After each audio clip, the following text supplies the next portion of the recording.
and to look and feel their best. Go to andro400.com for more true testimonials, before and after photos, and special discounts. Only available on andro400.com. andro400.com. iHeartRadio Asheville is partnering with the Asheville Downtown Association to honor essential workers at the 75th Annual Asheville Holiday Parade on Saturday, November the 20th in downtown Asheville. We know essential workers have been keeping us going through the COVID-19 pandemic, and we want to give them a moment in the spotlight. Nominate a grocery worker, teacher, delivery driver, sanitation worker, healthcare worker, that special essential worker that has helped our community stay strong during this pandemic. The deadline to submit is November the 7th. Find details at espnavl.com.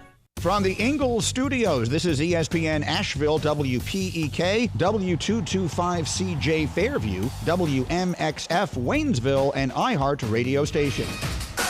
I'm Christine Lisi. Breaking news. Raiders receiver Henry Ruggs III is facing a DUI charge in connection with a car crash early this morning in Las Vegas that left one woman dead, according to Las Vegas Metro Police. Ruggs, who showed signs of impairment at the scene, will be charged with DUI, resulting in death. On this NFL trade deadline day, the Steelers traded outside linebacker Melvin Ingram to the Chiefs for a 6th-round pick. KC looking to improve its pass rush. ESPN's Adam Schefter reporting, although the Dolphins did due diligence on quarterback Deshaun Watson and had conversations with the Texans, they won't be making a trade for him before today's 4 Eastern trade deadline.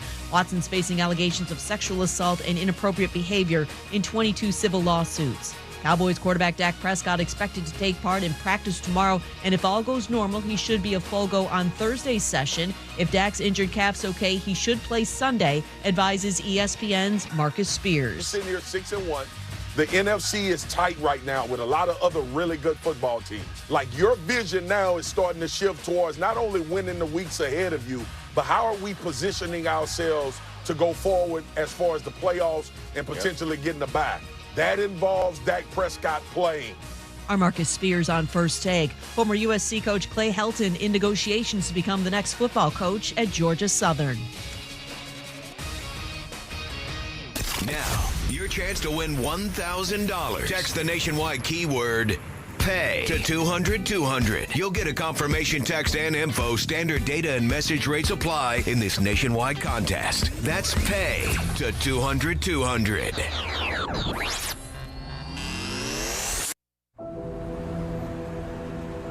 In the heart of Beer City, USA, 2 men, 1 journey to create a sports show unlike any other. Unfiltered, raw, and honest. One of them played a soccer goalie opposite Ben Stiller. The other once scored 6 points on Steph Curry. These guys know their shit. Let's go! Tank Spencer, Jeremy Greene, The Sportsocracy. Presented by Ingalls Supermarkets. Low prices, love the savings. And Wicked Weed Brewing. Drink different. And welcome into the Sportsocracy. I'm Tank Spencer. Jeremy Greene is alongside, and we are in the Ingalls studio here on ESPN Asheville, 92.9 FM, 880 AM, 1400, and, of course, everywhere on the iHeartRadio app, and, of course, on YouTube. You can check us out at thesportsocracy.com. Subscribe to the YouTube channel. Get in on the comment section. All of that. It is NFL trade deadline day. Unfortunately, it doesn't look like we're going to have a Deshaun Watson deal. Today is not a good day. Nope. They are going to reconvene that after the year. The Miami came closer than they will ever admit. Mm-hmm.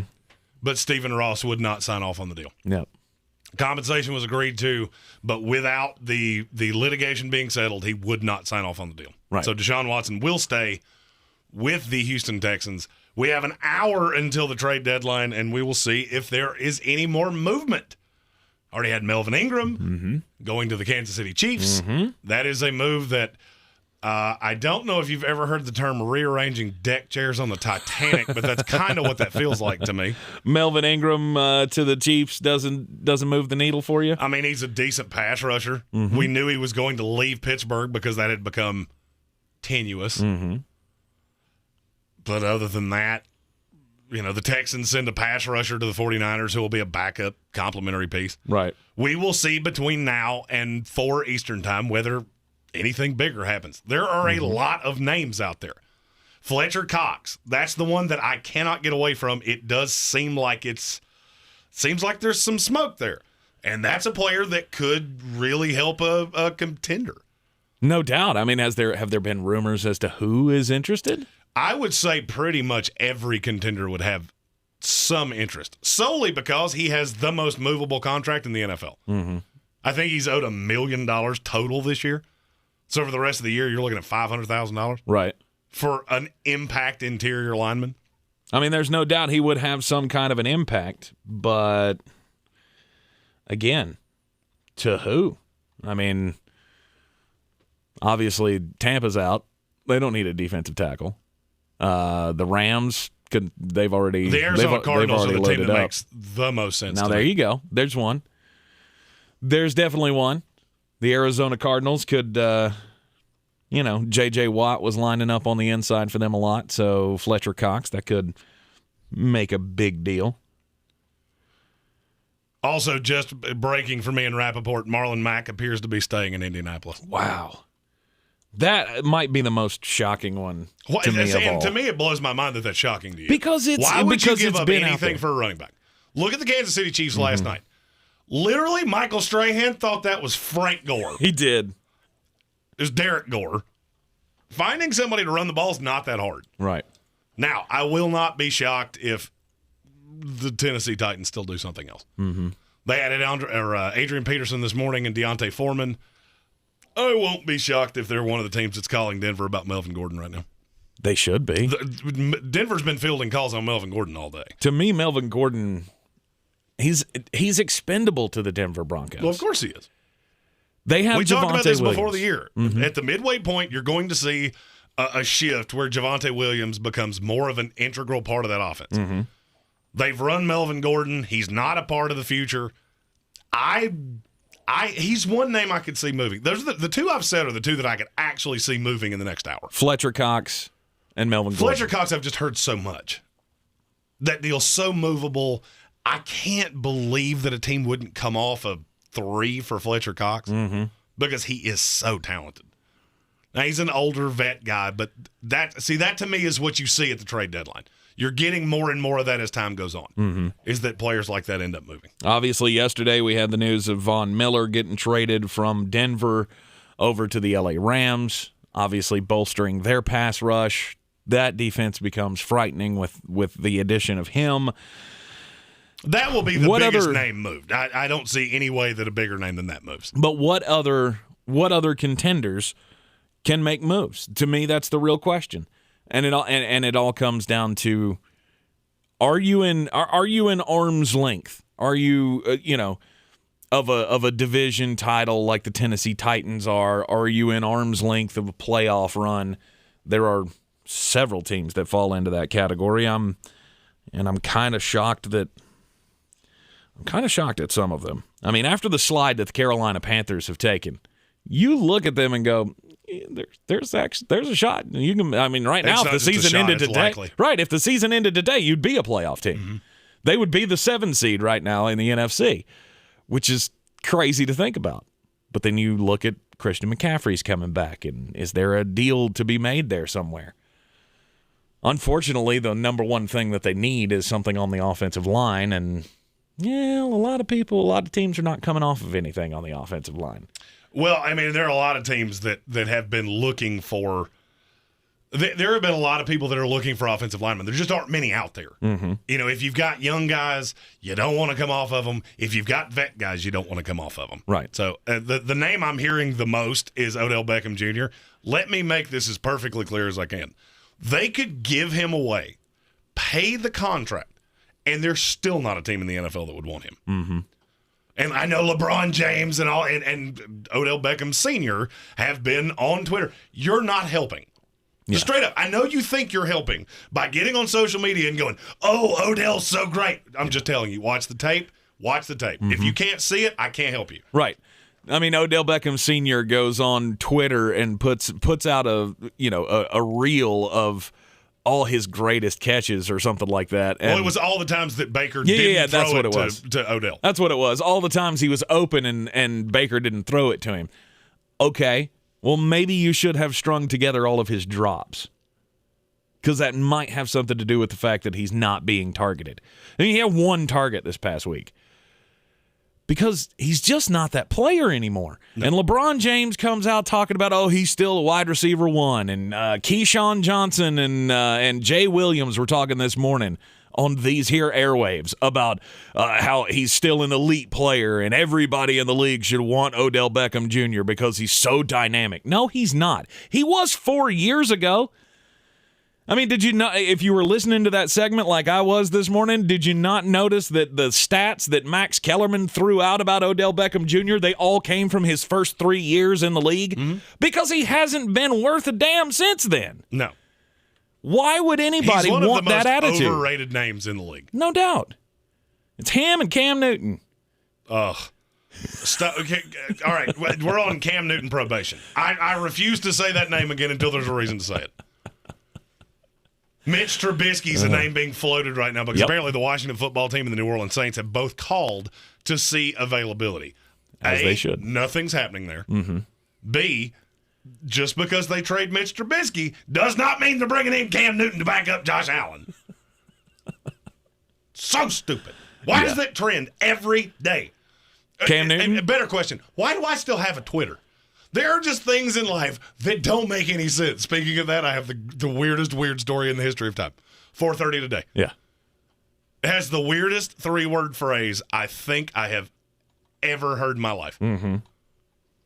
And I know this story has trended in a lot of places today, so I'm not breaking the story, but there was no way I wasn't talking about this story. Yeah, it's a fun one. We'll have your Just a Bit Outside, your weird news coming up at the 30s. Outside in 3:30, weird news at 4:30. We'll have Jeremy's picks of the night in the Green on Green segment coming up at the end of this hour. We're going to talk NFL midseason superlatives coming up in the next hour as well, and of course keep you up to date on all of the things going on at the NFL trade deadline. This hour of the program, as always, brought to you by Ingles. Low prices, love the savings. We had. I went by Ingles today, and we picked up some of the beautiful, wonderful, great deli sandwiches that they have with the boar's head meats, and they're so delicious. What else did you pick up? We picked up the stuff to pay off on the bet of the week. Oh, the torture ticket. The torture ticket. Yep, that's a new name for something we will do every week. It is a fun bet at 5 o'clock in the after show. We will leave the cameras rolling after the ESPN airwaves go off, and you will get to see Mr. Spencer consume the one thing in this life that he absolutely hates. Wasabi. Which is wasabi. And I cannot wait. I picked up some of the... And I'm going to sit back and consume the sushi. Oh, I'll leave you half of it to wash down the gross green stuff. Mm-hmm. I'm not looking forward to it. Wasabi is the one Achilles heel that I have when it comes to food. And I will happily wash my sushi down with this nice Fuji apple seltzer water as opposed to something pumpkin flavored. Uh-huh. Because I won. Because I am so smart. SMRT. I am so smart. Thank you, Philadelphia Eagles. Uh-huh. That's the last time you will ever hear him say that. That I am so smart, I highly doubt it. Thank you, Philadelphia Eagles. That I could agree with. Yeah. Thank you, Philadelphia Eagles. That's the one I was going to. But when you're making a decision at the NFL trade deadline, you have to come to the realization, are you in arm's length? Is it worth for you to make a deal? Also, on the other hand, what are we fighting for? What are we playing for here? And can we get something out of the assets that we have? And I think that's where Denver Broncos find themselves right now. Melvin the Denver Gordon. Broncos had apparently a very strange push to trade Von Miller that I will tell you at the bottom of the hour. Mm-hmm. That is my Just About Outside story, and it makes me laugh a lot. It's maybe 2 days after Halloween, but I have 2 Halloween stories. Right. Obviously, keeping Melvin Gordon could be a good thing for them. They've got a good thing going right now. You have Melvin Gordon, you're saving the legs on Javonte Williams. You don't want to run the kid to death immediately. He serves a purpose for them. But there again, what are you fighting for? Do you think you have a shot at the playoffs if you're the Denver Broncos? You're 4-4 right now. You're just outside the playoff picture in the AFC. Do you think you have a legitimate shot if you keep Melvin Gordon? No. Or can you get something for him? And they know. I'll be really honest with you. Somebody asked me earlier today, who should be buyers in the NFL at the deadline? First of all, it's not that many teams for me. Mm-hmm. Because there's only a handful of teams that can win a Super Bowl. Mm-hmm. And if you're not one of those, first of all, there's not any player that's moving that's going to change that. The closest you'll come is Von Miller. Right. And Von Miller does change things a little bit. Well, Just because he Fletcher makes Cox. that defense so unbelievably multiple. Yeah, Fletcher Cox. I mean, he would be an impact player as But well. he's not taking a team from, they can't win a Super Bowl to now they can. Oh, yeah. He's not that big of an impact. Gotcha. For me, I look at the Arizona Cardinals, and that's about it of any team that's that level of contender that could make that move. That's not what this is about. What it's about is, do you have the absolute Achilles heel? That's what ESPN.com called it today. Mm-hmm. What is the Achilles heel of these teams? Mm-hmm. The one that could scare me for the Cardinals is that you're getting gashed by teams that run. Mm-hmm. Fletcher Cox could fix that. Could fix that. There's just not a lot of other guys out there that are to that level. Right. So, today may be quiet. I have a funny feeling something weird's going to happen. Mm-hmm. We're at 44 minutes until the deadline, and we shall see if anybody moves on. Yeah. But would you, do you think it's a good idea? Do you think it's a good idea on Melvin Gordon for them to move away from him? Yes. If you're not a contender, look, I've said this for years. If you're going to be bad, be bad. Don't be mediocre. Mm-hmm. There is nothing that is more just pull your hair out to me in any sport than being 8-9 in the NFL or 9-8. Oh, we almost made the playoffs. Well, that doesn't matter. Right. Yeah, who almost made the playoffs last year? Do you remember? First team's out last year. God, it was Miami. And yeah, that's the one because everybody thought they'd make the playoffs. And oops. Indianapolis, weren't they in that? Nope, they got in. Oh, they did get in. I don't remember who it was in the NFC. Minnesota. Minnesota was just on the outside last year. That's kind of the point. Something like that. Oh, that's what it gets you. Minnesota was a little further out than you think. But Yeah. if you're going to be bad, be bad. Mm-hmm. And the Denver Broncos know exactly what they are, which is why you're hearing them make calls on Kyle Fuller. Well, I shouldn't say they're making calls. They're taking calls on Kyle Fuller. Yeah. And Melvin Gordon and plenty of other players. Mm-hmm. I mean, I love Javonte Williams because, he's a Carolina guy, and we followed his career closely. We've already seen Michael Carter start to take another step with the New York Jets, and now is it time for Javonte Williams to take his step with the Denver Broncos?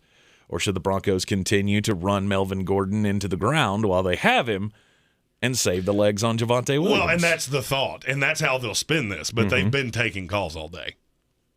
And then for me, if the Tennessee Titans haven't made the call, then you're not doing your job appropriately. Right. Because if you think Adrian Peterson and Deontay Foreman are going to be enough to get you through this, I have a bridge to sell you. You know what? I don't know that you're right. Let's talk about that coming up next. How much is this Derrick Henry thing going to hurt the Tennessee Titans? Because I have a feeling that it's not going to matter all that much in the end. And I think that you may have started drinking early today because that is insane to me. You're in the Sportsocracy here on ESPN Asheville. I'll tell you why. Up next. This is your Exergen Temporal Scanner weather forecast on ESPN Asheville. Frost and freeze alerts up for the mountains for the next couple of nights, and we're getting close to that 32-degree mark in the valley tonight. A couple of sprinkles, couple of snowflakes with elevation tonight. And a high Wednesday of 52 degrees with a cloudy sky. Even colder Thursday, high of 46, low 32 with a sprinkle or two. And then highs in the 50s for Friday and Saturday with sunshine returning for the weekend. I'm meteorologist Scott Larimore. That's the latest Weather Channel forecast. This report is sponsored by Churches. Churches is adding Applewood smoked Texas cut bacon to our all-white meat chicken sandwich. Yep, these two are best flavors forever.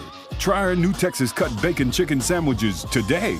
Churches, bringing that down home flavor. Offer valid at participating locations. Hey guys, I'm Ziggy, your local Philly girl, owner of Ziggy's Bakery and Deli. I've created a traditional northern deli with only the most authentic cheesesteaks outside of Philadelphia, served with provolone, white American, or Cheese Whiz. Our other classic deli sandwiches are made with the best quality meats and cheeses, available sliced by the pound. Join us for breakfast for house-made bagels with our custom cream cheeses. Or for something heartier, try a pork roll, egg and cheese, or house-cured lox. Ziggy's Bakery and Deli, in the corner of Asheville Commons, 1550 Hendersonville Road, open 8 to 3, Tuesday through Saturday. Rogue Combat Club, Asheville's home for comprehensive martial arts training, has a goal for our community, one that's stronger, more fit, and unwavers in its support of one another. Rogue Combat Club's instructors have competed at the highest levels and offer classes for everyone from young children to adults in Brazilian Jiu-Jitsu, Muay Thai, and wrestling.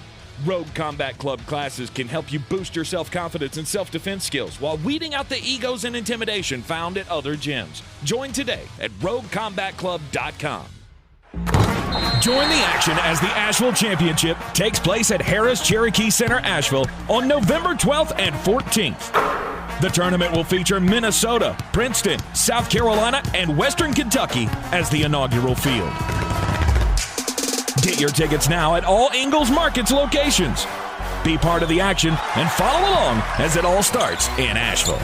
Don't miss the inaugural Asheville Championship, November 12th and 14th at Harris Cherokee Center, Asheville. Hi, I'm Chad Greenway. After retiring from the NFL, I've embraced my new role coaching my kids in their youth sports. Our Youth Basketball Association made the decision to use trusted coaches to train, screen, and educate all of our basketball coaches. Visit trustedcoaches.org to learn more. I'm a trusted coach. Are you? In thinking about natural biologic therapies to treat your chronic joint pain? Meet Tyler Vale, co-founder of QC Kinetics. To me, it is such an easy decision. If you are truly looking to avoid surgery and not treat yourself with Band-Aids like steroids and pain meds, then really there is no other option, and that's what I love so much about what I get to do. QC Kinetics offers a variety of restorative natural options to rejuvenate the tissue in your joints and give you your life back. When they come back a few months later, and it's so affirming to see their quality of life change in such a positive way. Are you tired of the joint pain that keeps you from living your best life? Call QC Kinetics to learn more about these exciting restorative and regenerative options. And you've been looking for an answer, something to avoid surgery. I'm just giving you the answer you've been looking for. QC Kinetics. Kinetics is energy in motion. We want to keep you in motion. Get your free consultation today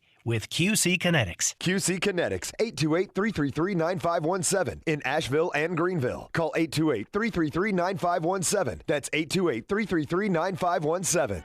Pernicious, adjective, having a harmful effect, especially in a gradual or subtle way. Now, Wicked Weed's flagship IPA, winner of a silver medal at the U.S. Open Beer Championships, isn't harmful unless you're a competing IPA. Brewed in the mountains of western North Carolina, Pernicious IPA will destroy your expectations for all others in its class. Pernicious IPA inspires you to enjoy fresh and often. Order up at wickedweedbrewing.com. Wicked Weed, the official craft beer of the Asheville Championship. Drink different, drink responsibly.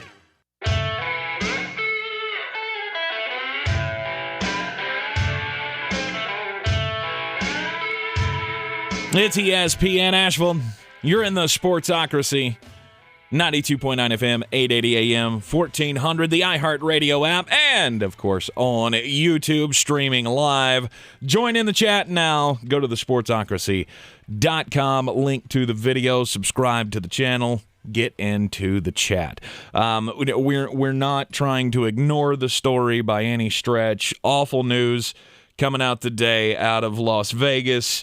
Raiders receiver Henry Ruggs III involved in a fiery car crash early this morning that killed one person.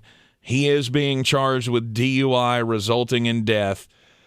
Obviously, it is a horrible, horrible situation. Don't drink and drive. No, do not drink and drive. For the love of God, call an Uber. Why is that so hard? Right. There's very little in this life that just blows my mind. That blows my mind. Mm-hmm. And this is a horrible story. We don't know much. There has been a lot of misinformation. I'm going to say this, and it will probably upset somebody. Don't believe everything you read on TMZ. Mm-hmm. You take that for what it's worth. And we're members of the media, so a lot of times we kind of know where their sources come from. Right. And they're usually tied to monetary payments. So be careful believing that. Paul Gutierrez of ESPN writes, according to the Las Vegas Metro Police Department, officers responded to a traffic collision near the intersection of South Rainbow Boulevard and South Spring Valley Parkway involving a Chevrolet Corvette and a Toyota RAV4. Responding officers located the Toyota on fire. Fire department personnel responded and located a deceased victim inside the Toyota. The preliminary investigation indicates that the front of the Chevrolet collided with the rear of the Toyota. The driver of the Chevrolet, identified as 22-year-old Henry Ruggs III, remained on the scene and showed signs of impairment. He was transported to UMC Hospital to be treated for non-life-threatening injuries. Ruggs will be charged with DUI resulting in death. This is an ongoing investigation. That was from the Las Vegas Metro PD. It's just an absolute shame that you see a 22-year-old kid make a decision like this to get behind the wheel while he's impaired, and this is what can happen. And a young woman has lost her life. Exactly. And it is tragic, and thoughts and prayers with the absolutely family. Awful. And as we know more, we will tell you more. Exactly. Anyway, we were talking about the NFL trade deadline, and the Tennessee Titans, do they need to make a move for a running back? Is it absolutely necessary that they make a move for a running back, whether it be Melvin Gordon from the Denver Broncos or whether it be something that we're not looking, we don't see right now? I don't think it's absolutely necessary. I really don't. They've signed Adrian Peterson. No, he's not great. No, he's not even good at this point. I was about to say you said good wrong. I mean, he used to be great. He used to be good, and now he's 36 years old and has not taken a snap yet this year. And I used to be able to stay awake past 10 o'clock, and now I can't because I'm old. Bingo. I'm so glad we're in the same boat nowadays. But here's the thing. Tennessee Titans, what's their record right now? 6-2. 6-2. What is the line? What is the line to make the playoffs? Bare minimum, you have to have what amount of wins to make the playoffs this year in the NFL? Or at least in the AFC? They're going to have to win the division because you're going to get at least 2 teams from the West. Mm-hmm. You're going to get at least 2 teams from the North. Mm-hmm. So I would say 10. 10 wins. 10 wins is all I need. And guess what?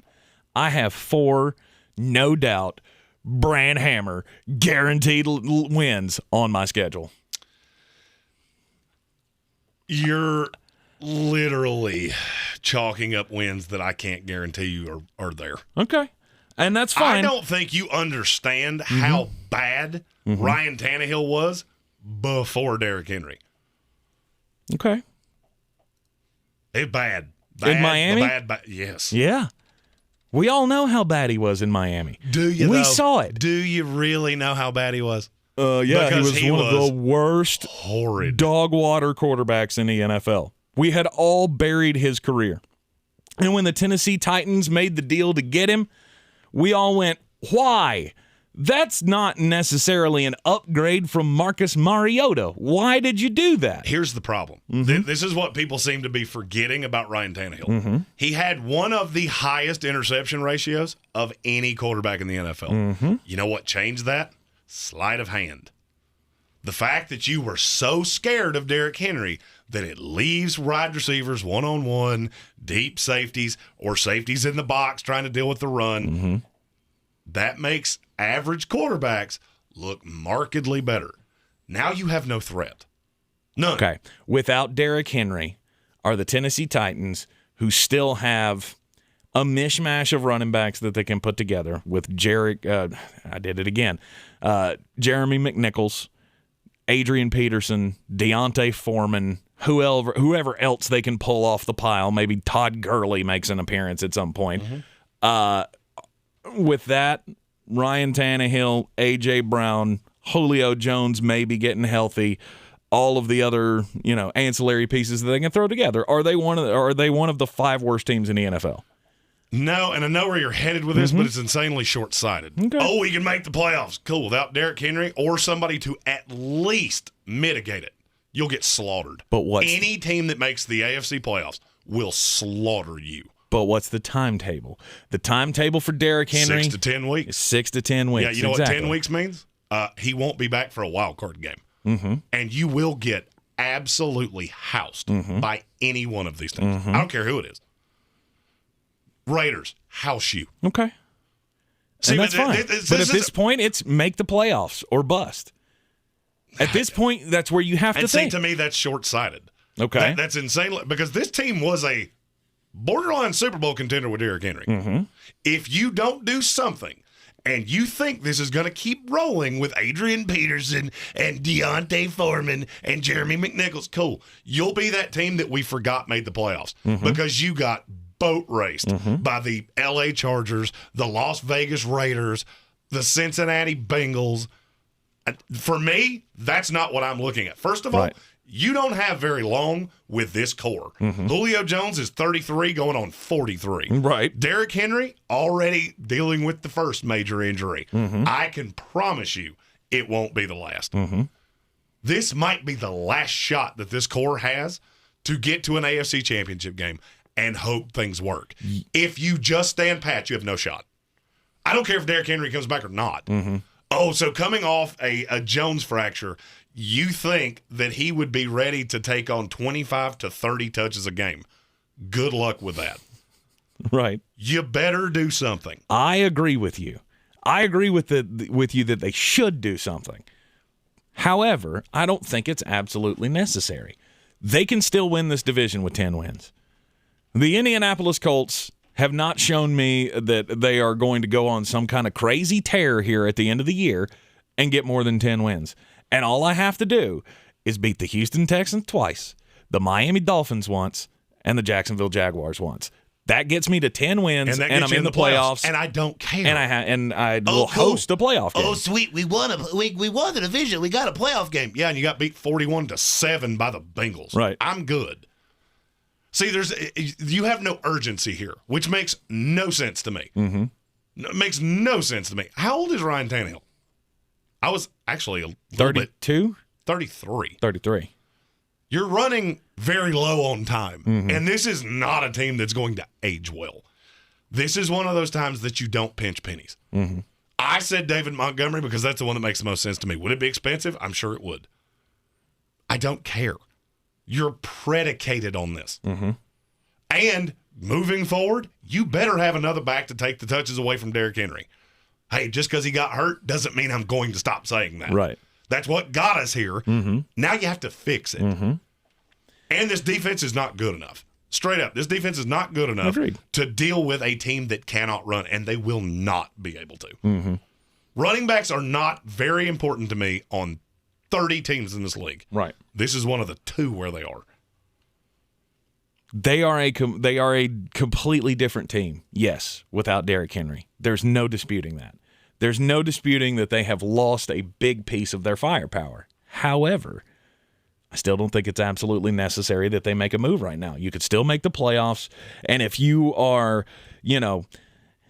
if you're pie in the sky thinking that Derrick Henry's going to come back in 6 weeks, which I get that that's not the safe way to think. Okay, 6 weeks. He'll be back for, last 3 weeks of the season, and we'll run it through to the playoffs. Well, I will tell you. If he's back in 8, he'll be back in week 16. If he's back in 10, could get you there. Well, I can tell you, I did not have this exact same injury. I did not have a Jones fracture. I had something slightly different. I will tell you, your weight is a hindrance. And Derrick Henry is a large man. It took me forever to get over. Now, I'm 6'6", 300 pounds. So I'm a little heftier, and I'm not nearly in as good a shape as Derrick Henry. To think he's going to come back in 6 weeks would be borderline a miracle. Agreed. Could he be back for the first week of the playoffs? Sure, but I think even that's asking a considerable amount. It is. You're right. It is asking a lot to expect that he's going to be back at all. I would plan as if he's not coming back at all, and let's go get Melvin Gordon. But I'm not overpaying for it because I think I could still make the playoffs without making an addition and hope to God that Derrick Henry is back. The Sports Tag. Just a bit outside. All right, here's the 411, folks. All right, the NFL, or actually I guess let's just say ESPN, came up with something this year that, to me, has just changed the game. It has completely changed the game of how I watch Monday Night Football, and I'm all here for it. It's the Manning cast. I have been singing its praises since week 1. It's without a doubt the dumbest thing I've ever seen. The Manning cast? Yes, it aged like cheese for me. I turned it on last night to see Jon Stewart doing some little, I don't know what that dance was. It was bad. Yeah. I don't care what Jon Stewart thinks about the NFL. And you know why? Because he doesn't know much about the NFL. Right. Now, I did not get to see that. I didn't make it that far into the game before I fell asleep because I'm old. I did see Michael Strahan on there, though, and I did see him confuse Derek Gore with Frank Gore, which I thought was quite hilarious. Fantastic to me. Right. I did get to see Peyton Manning wolf down a chicken thigh or whatever that was during the commercial break that they showed you. By the way, without a doubt, the grossest piece of chicken. What do you mean the grossest piece of chicken? The thigh? Oh, that's the grossest piece of chicken by a mile. You stop that. There is something to be said for every piece of chicken except the thigh. Why? Because it's greasy and it's gross and no. That's why it's the best. My wife, that is her favorite piece. When we get the bucket of chicken, she starts searching for the thighs. And I watch it every time like, what are you doing? Going after the best pieces of meat. There are so many good pieces of the bird. You said 2 wrong. There are at least 3 that I can think of. The breast is fantastic. It's gross. That is the worst piece of chicken ever. It's dry. No, sir. The breast is by far the worst piece off the chicken. You are without a doubt the weirdest fat person I have ever seen in my life. That is, first of all, it's got the most meat on it. Delicious. Care. Nah. You just break that thing apart and just, and it's, oh yeah, that's the best piece of chicken. You're wrong. The best piece of chicken is the leg, by the way. The drumstick is number 1. We're doing a poll on YouTube of this, and I have a feeling you're going to be wrong. No. It is leg 1, thigh 2, wing 3, and then the breast. Hate it for you. You're definitely going to lose this one. I bet I'm not. The dark meat, far superior to the white meat. We're talking about chicken, by the way. I genuinely don't even remember how we started on this, but we were talking about Peyton Manning wolfing down a piece of chicken during the commercial break last night on the Manning cast. But there's now something that has taken over the Madden curse. It's the Manning cast curse. Something bad has happened to every player, active player that has joined the Manning cast since week 1. In week 1, they had 2 active player guests. One was Russell Wilson. The other one was Travis Kelce. Russell Wilson, I don't think I really need to explain what happened to him. Hopefully he's going to be back, by the way. We did see on social media, he posted the picture of the pin that they had taken out of his finger.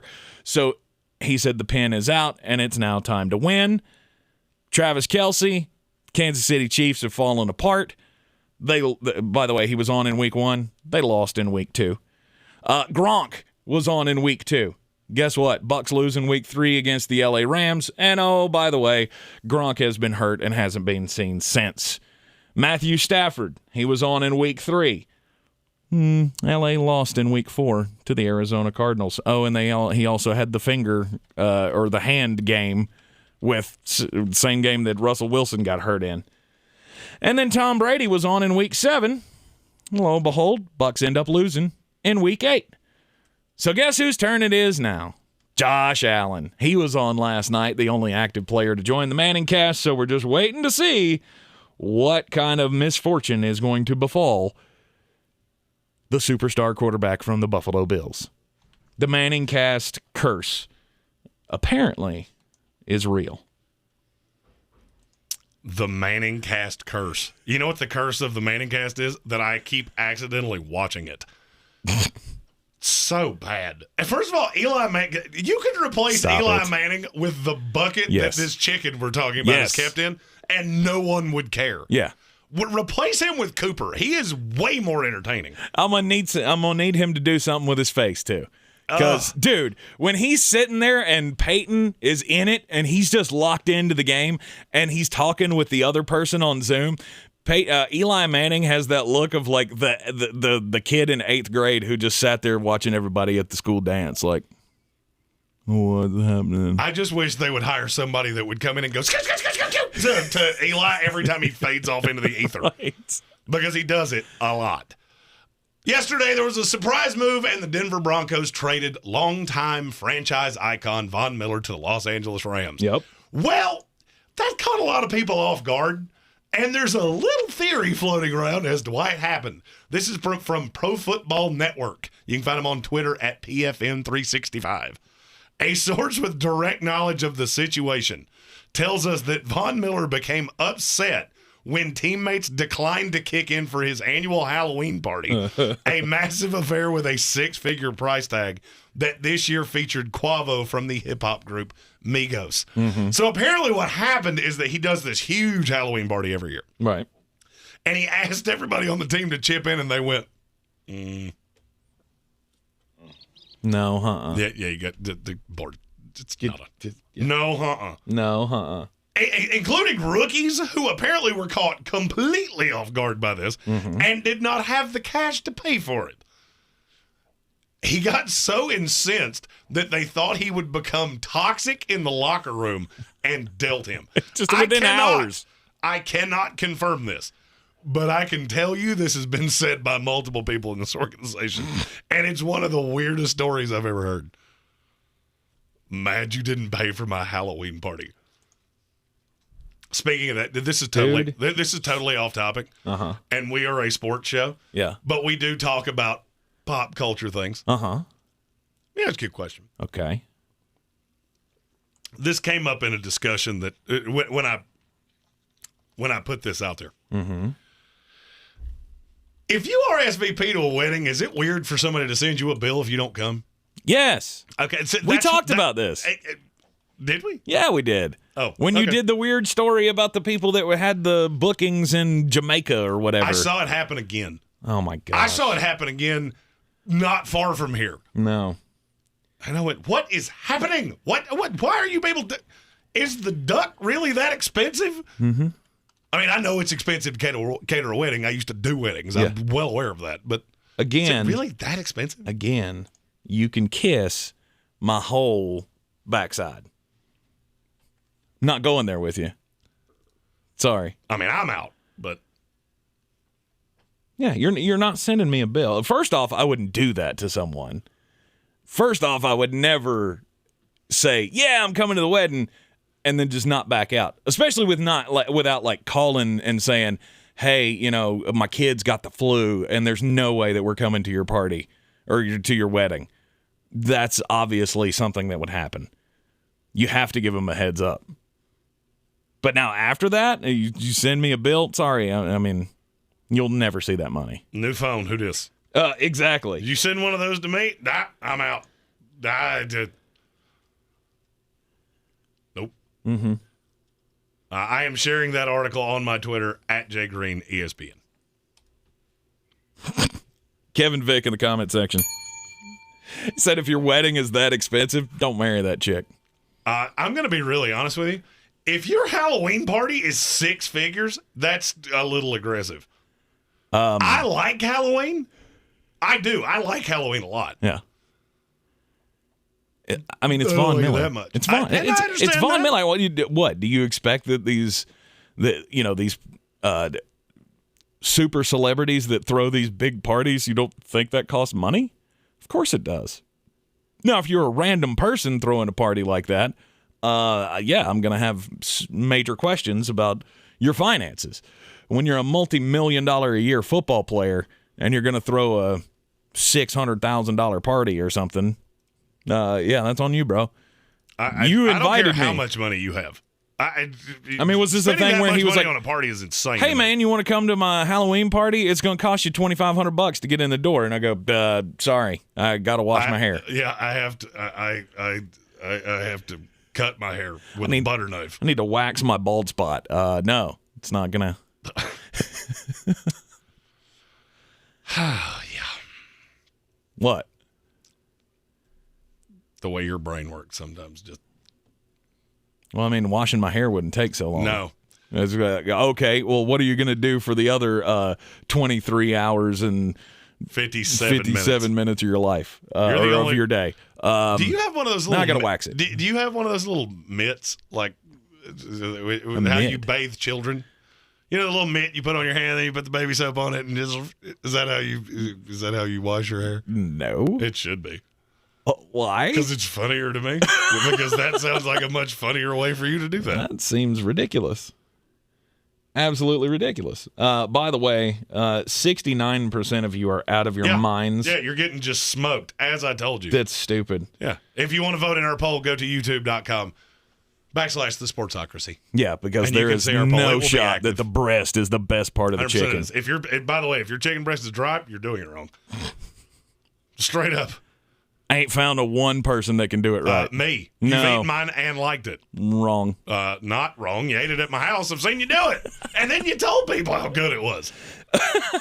Now, granted, there's a little secret to my chicken that it's not usually good for you. When the mayonnaise. It's horrible for you. Oh, the mayonnaise, yeah. Yeah, you suck at mayonnaise. Mm-hmm. Mayonnaise and honey mustard. It's delicious. Yep. And then you grill it. Steven Tao says he needs one of these Wicked Weed hats. Yeah, you can get one at wickedweedgear.com. Yes, and we will be giving away Wicked Weed swag starting a couple weeks from now. Yes. We're waiting on our shipment of Wicked Weed swag. Oh, we're going to load up. We're going to load up, and we are going to reward our lovely listeners. Oh, yeah, and they have I'm not saying this because they sponsor us. This is not they did not pay me to say what I'm getting ready to say. They have the coolest merchandise of any outfitter out there. Every time we go down there for meetings, we always walk away with shirts, and I literally wear it the next day. They're very soft, very stylish. And then you cover it up by the Jets hoodie. Well, I'm not going to lie. It was cold in here earlier for the first time ever. And it is now, smoking hot in here right now. 40 minutes in, I am really hot. I was going to say, I don't see how you're doing it. So, yeah, on the YouTube stream, you're probably going to see that Wicked Weed t-shirt here in just a little bit. Very likely. I would say probably after the commercial break. Yeah. How doesn't Take know when he has started to wash his hair? What does that mean? I don't know. I don't know. I'm sorry. I got sidetracked by the comment section here. Anyhow, this is why I keep you away from it. I know. I respond to it in live time. You, on the other hand, cannot walk and chew gum at the same time. Yes, that is very, very true. Anyhow, coming up in the next hour, we'll be talking about the superlatives for the halfway mark of the NFL season. Doesn't look like anything's popping on the trade deadline front. I did find it very interesting. We still got 14 minutes. Yeah. I did find it very interesting, though, that the Green Bay Packers cut Jalen Smith. I mean, I get, he missed this past week's game. He was active for 2 games and only had a tackle. But, I mean, he was a Pro Bowler, 2 years ago? And he was pretty good last year for the Dallas Cowboys. What happened with Jalen Smith? The same thing I said when he got cut by the Cowboys. He can't cover. Pro Football Focus, there are times that if you look at their grades, you'll go, oh, he's fantastic. And then you watch him play and go, well, that's not how I saw that. And that's what I've seen with Jalen Smith. I watch him on tape and go, that's not the player that Pro Football Focus seems to see. Mm-hmm. And I don't know what the disparity is. I don't know how all of those work. But, yeah, he's not particularly good. Mm-hmm. I won't be shocked if he goes unsigned for a while. Really? I know Carolina was interested, and I know the Washington football team were interested. Mm-hmm. Carolina would not be interested now.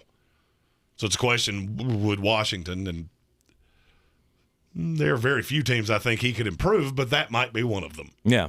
Why? Why would Carolina be out on him? Because Shaq Thompson's back. Oh. I mean, there's just – it's the same reason they traded Denzel Perriman. Yeah. Why would you worry about a player that's on the second contract when you've got so many young players? I mean, for Carolina, it's not like you're a Super Bowl contender anyway. Mm-hmm. So get your, more reps, more repetitions with your young guys. Get them the game experience. I never really understood why they were in on him in the first place. I certainly don't get it now. No. Now that Green Bay looked at him and Dallas looked at him and went, no, we're good. Mm-hmm. He's a heck of a tackler. He's a heck of a pass rusher as well. He's fine. I feel like you can somebody can find a role for him as a spot starter at some level. It just surprises me that he goes from what? We got to take a break. Yeah. We have a trade, and it is one of the funniest things you'll ever hear because you brought this up to me, and I told you were an idiot. Yeah. And it happened to my team. Yay! We'll have an update on the NFL trade deadline coming up next, as well as Jeremy's picks for the night. Green on Green coming up next.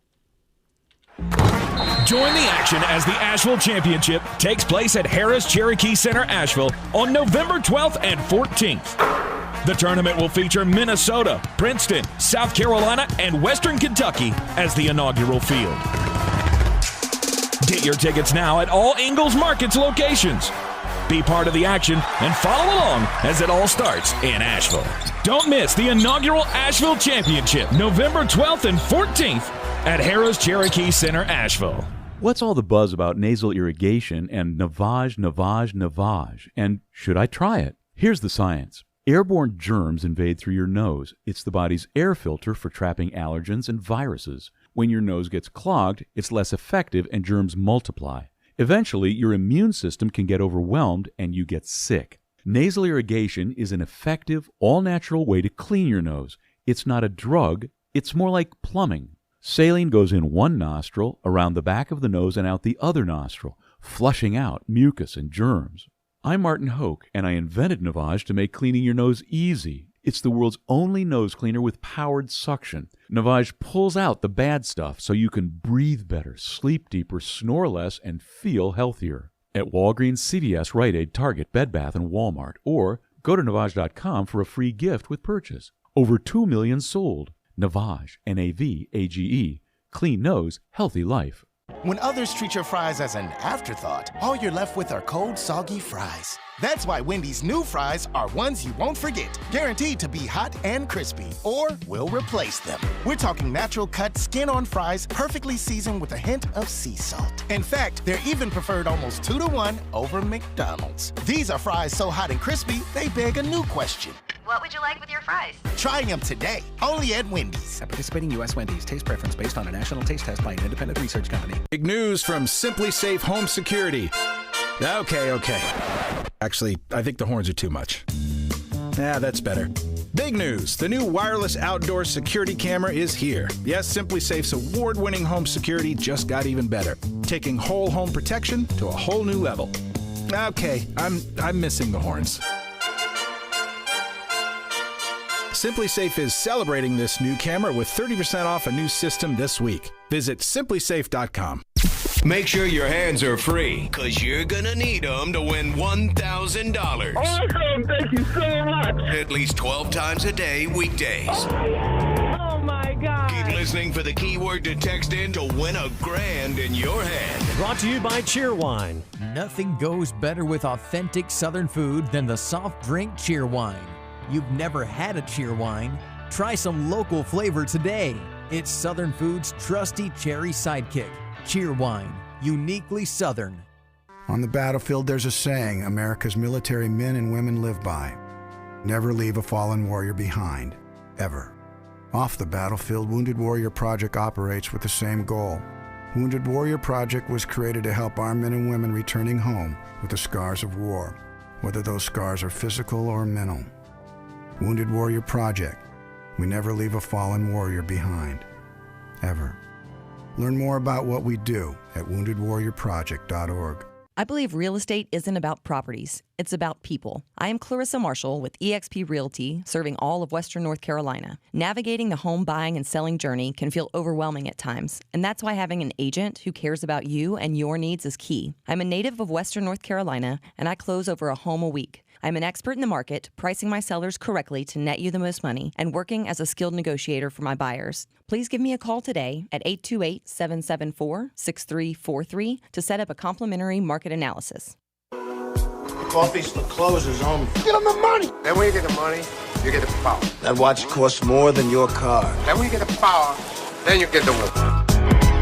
Another 2-2 night. Thank you, Chicago Bulls.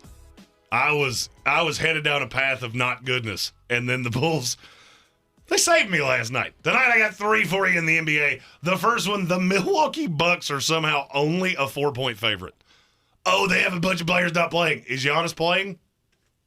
That's enough for me. Mm-hmm. I don't need anything else. The Detroit Pistons are a level of bad that I can only kind of wrap my head around. They should be a 14-point dog to the Bucks. Give me the Bucks minus the 4. Miami's a 2.5-point favorite at Dallas tonight. This is a team that's just otherwise able to defend Luka Doncic. There are not many teams that can defend him the way Miami can. This is another line that was just bad to me. There were 2 bad lines and everything else was really good. So coming up with a third was a little difficult. Give me the Miami Heat -2.5. Finally, the Utah Jazz are at home tonight with the Sacramento Kings. Utah's a 9-point favorite.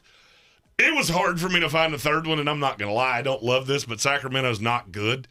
And Utah really is. They're not the same slow, plodding team that you remember. This team's really talented, they're really good, and they're hard to beat at home. Give me Utah -9. Go and do likewise, gents.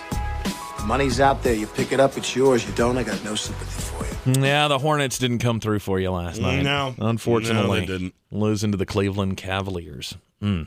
That's a tough one. When we got basketball going on, it means there are games to play on monkeyknifefight.com. Go to monkeyknifefight.com, create yourself an account today for all of the daily fantasy sports props fun that is there to be had, and use the promo code TANK, T-A-N-K. When you sign up and make your deposit and use our promo code, they will give you a match up to $50 on your deposit, and they'll also give you a $5 free play, which you can use on tonight's game. Jeremy. I am playing the more or less 3.6x multiplier between those Milwaukee Bucks and those Detroit Pistons. I will take over 30.5 points for a slightly injured but still playing Giannis Antetokounmpo. I will take more than 19.5 points for Jeremy Grant. Vegas, for some reason, thinks this game's going to stay close. I cannot for the life of me figure out what it is. But I'm going to straddle the fence here and say if Detroit keeps it close, Jeremy Grant's going to have to score a lot. And there's a whole lot of Grayson Allen, George Hill for Milwaukee, which means Giannis, his usage rate tonight might be 40%. And we have a trade in the NFL right ahead of the deadline, and lo and behold, Jeremy told me I was crazy for bringing it up. But guess what happened?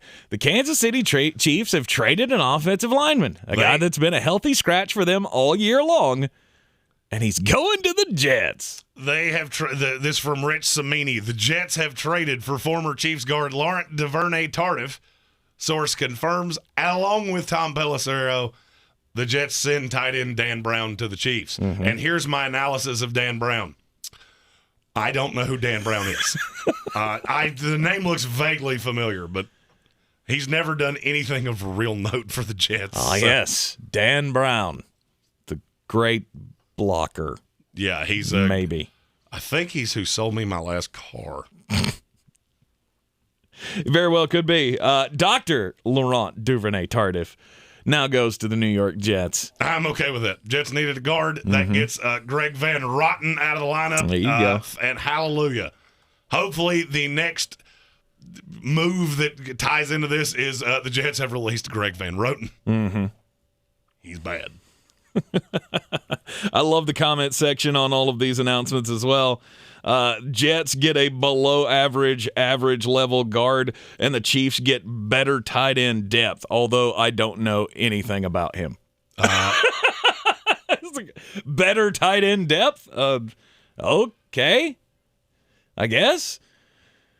I mean, who was the rookie that they had that everybody got all hot and bothered about in fantasy this year? The Chiefs. They drafted some tight end that everybody's like, oh, he's going to be the next thing.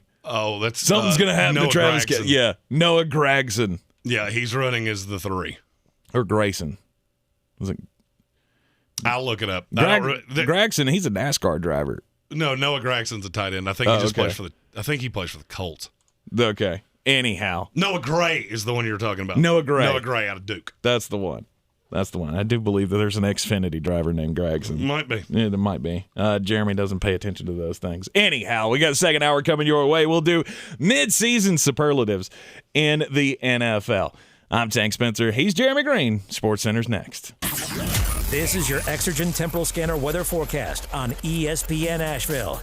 Frost and freeze alerts up for the mountains for the next couple of nights, and we're getting close to that 32-degree mark in the valley tonight. A couple of sprinkles, couple of snowflakes with elevation tonight, and a high Wednesday of 52 degrees with a cloudy sky. Even colder Thursday, high of 46, low 32 with a sprinkle or two, and then highs in the 50s for Friday and Saturday with sunshine returning for the weekend. I'm meteorologist Scott Larimore. That's the latest Weather Channel forecast. This report is sponsored by Tyson Furniture. Tyson Furniture has a fantastic selection of quality furniture, honest values, and great service. We deliver weekly to Tennessee, South Carolina, Georgia, and Florida. Visit us at Tyson Furniture in Black Mountain, where beautiful homes begin.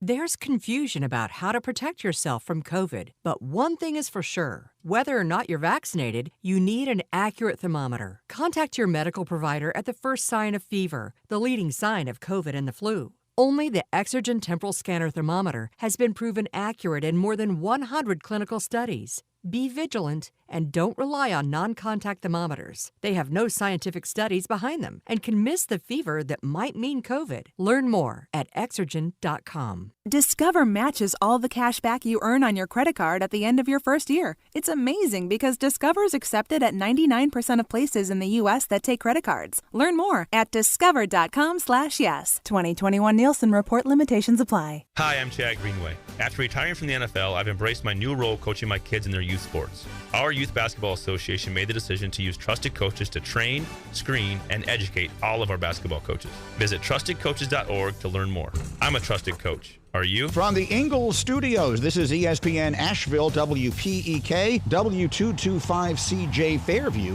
WMXF Waynesville, and iHeart radio station.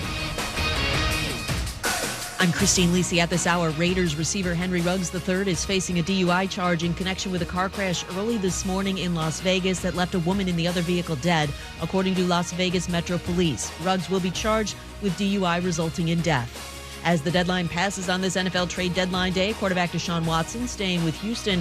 ESPN's Adam Schefter reports the Dolphins did their due diligence but opted not to make a trade for Watson today. The Browns holding on to receiver Odell Beckham Jr. According to ESPN's Diana Rossini, they didn't receive any offers that would have made sense for the organization. A trade would have actually been better for Cleveland, believes ESPN's Mike Tannenbaum. Look at last year and this year, they've played better without him. And when you have guys like Donovan Peoples-Jones, Jarvis Landry, Higgins, you're going to free up a lot of cap space. You have a lot of good young players like Denzel Ward that maybe you can extend.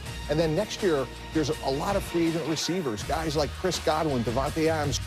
Former USC coach Clay Helton has agreed to a deal to become the next football coach at Georgia Southern, according to ESPN's Adam Rittenberg. Sign up with DraftKings, the official daily fantasy partner of the NFL, and use code CJR to get a free shot at millions of dollars in prizes up for grabs this week with your first deposit. Minimum $5 deposit required. Eligibility restrictions apply. See DraftKings.com for details. Now, your chance to win $1,000. Text the nationwide keyword GRAND to 200-200. You'll get a confirmation text and info. Standard data and message rates apply in this nationwide contest. That's GRAND to 200-200.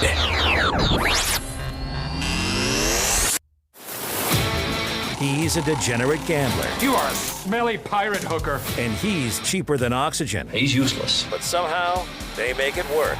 Jeremy Greene, Tank Spencer. There's no holding back in the Sportsocracy. Presented by Ingalls Supermarkets and Wicked Weed Brewing. And one of them apparently is wild about the driest piece of chicken. The other knows what's good. If it's dry, you didn't do it right. We've got the poll up on the YouTube channel right now. Go to thesportsocracy.com. Get involved in the YouTube stream and the chat box as well. Your thigh is making a comeback. You're up to 27%. As it should. Still getting absolutely dogged by the chicken breast, which is, without a doubt, no. The Mercedes-Benz, the limousine riding, jet plane flying piece of chicken. No. It's the Arn Anderson of the chicken. Hey, Arn was great, too. You calm down. You calm down with your Arn Anderson slander. Yeah, but he was the biggest horseman, but he was also the driest. Well, that's fine. Just say it to his face. You won't. I guess. Arn Anderson. Does that make Tully Blanchard the wing?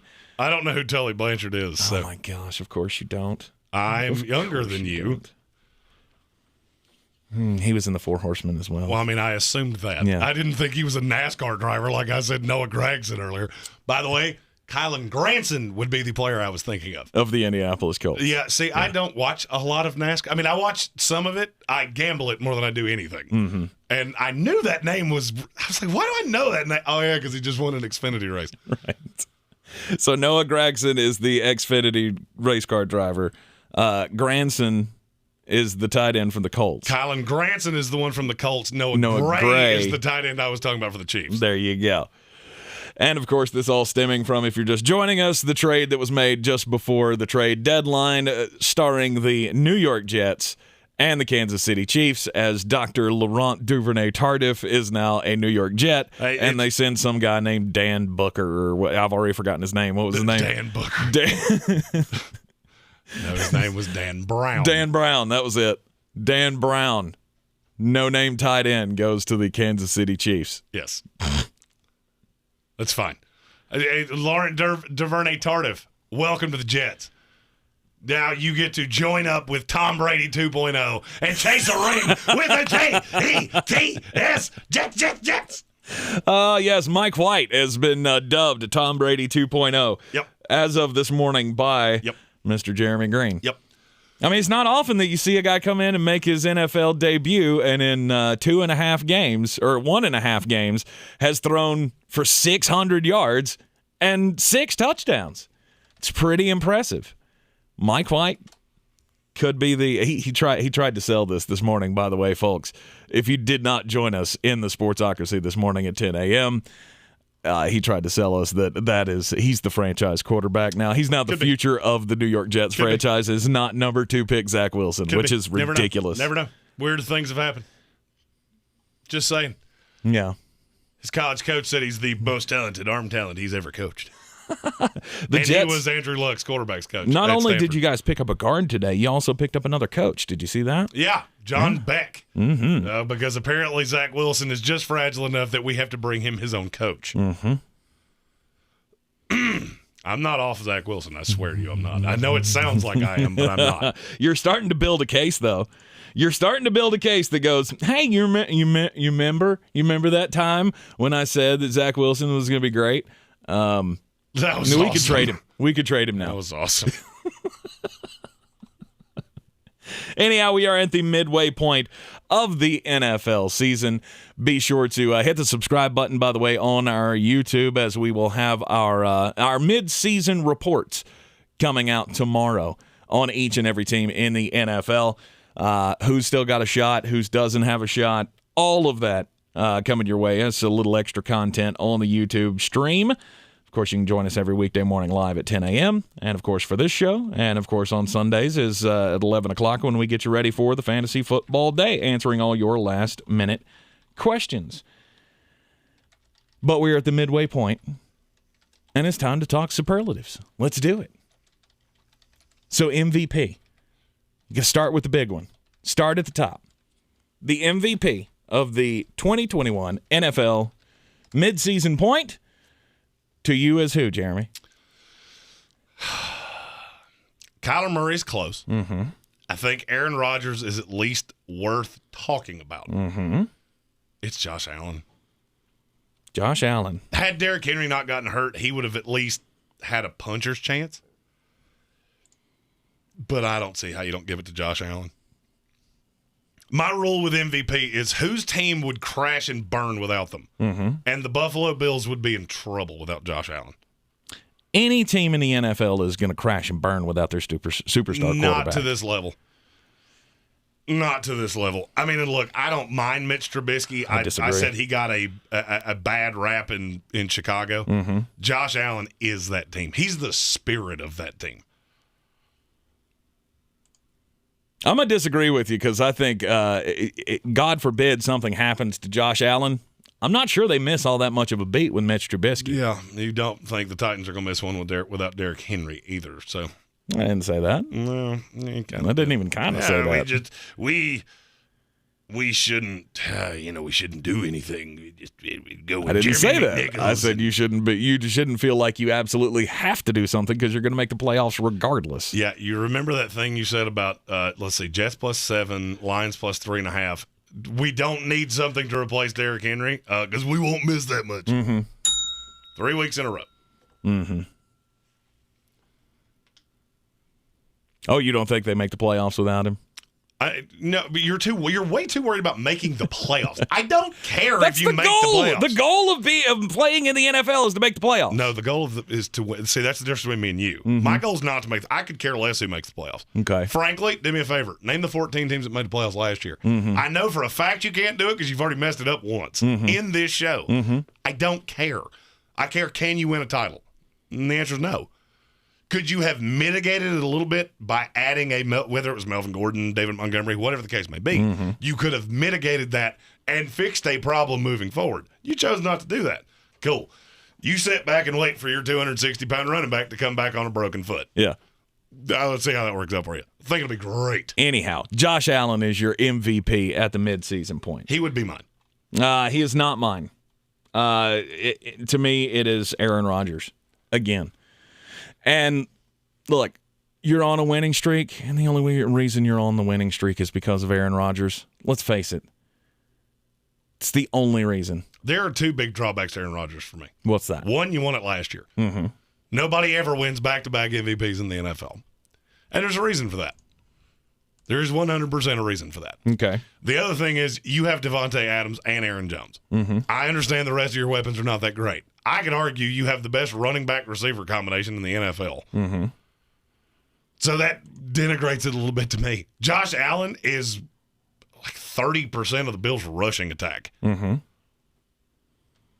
I'm not faulting you for Aaron Rodgers. I'm not telling you you're wrong. Right. That would be my thought. Who was the last back-to-back MVP in the NFL? Boy. It's been a long time. It ain't been that long. It hadn't been that long. I don't have even the vaguest of idea. I don't remember one in my lifetime. It was Peyton Manning in 2008, 2009. So it ain't been that long since somebody won it back-to-back. Now, before that, you got to go back to 1997. Brett Favre won it 3 years in a row. It's not unheard of. I just pulled that up because I wanted to know when the last time it happened was. And it has happened multiple times in your lifetime. Joe Montana did it back-to-back. Yeah, and I was 6. Yeah, that's fine. I was 6 years old when Joe Montana retired. Okay, that's fine. I'm just telling you, it does happen.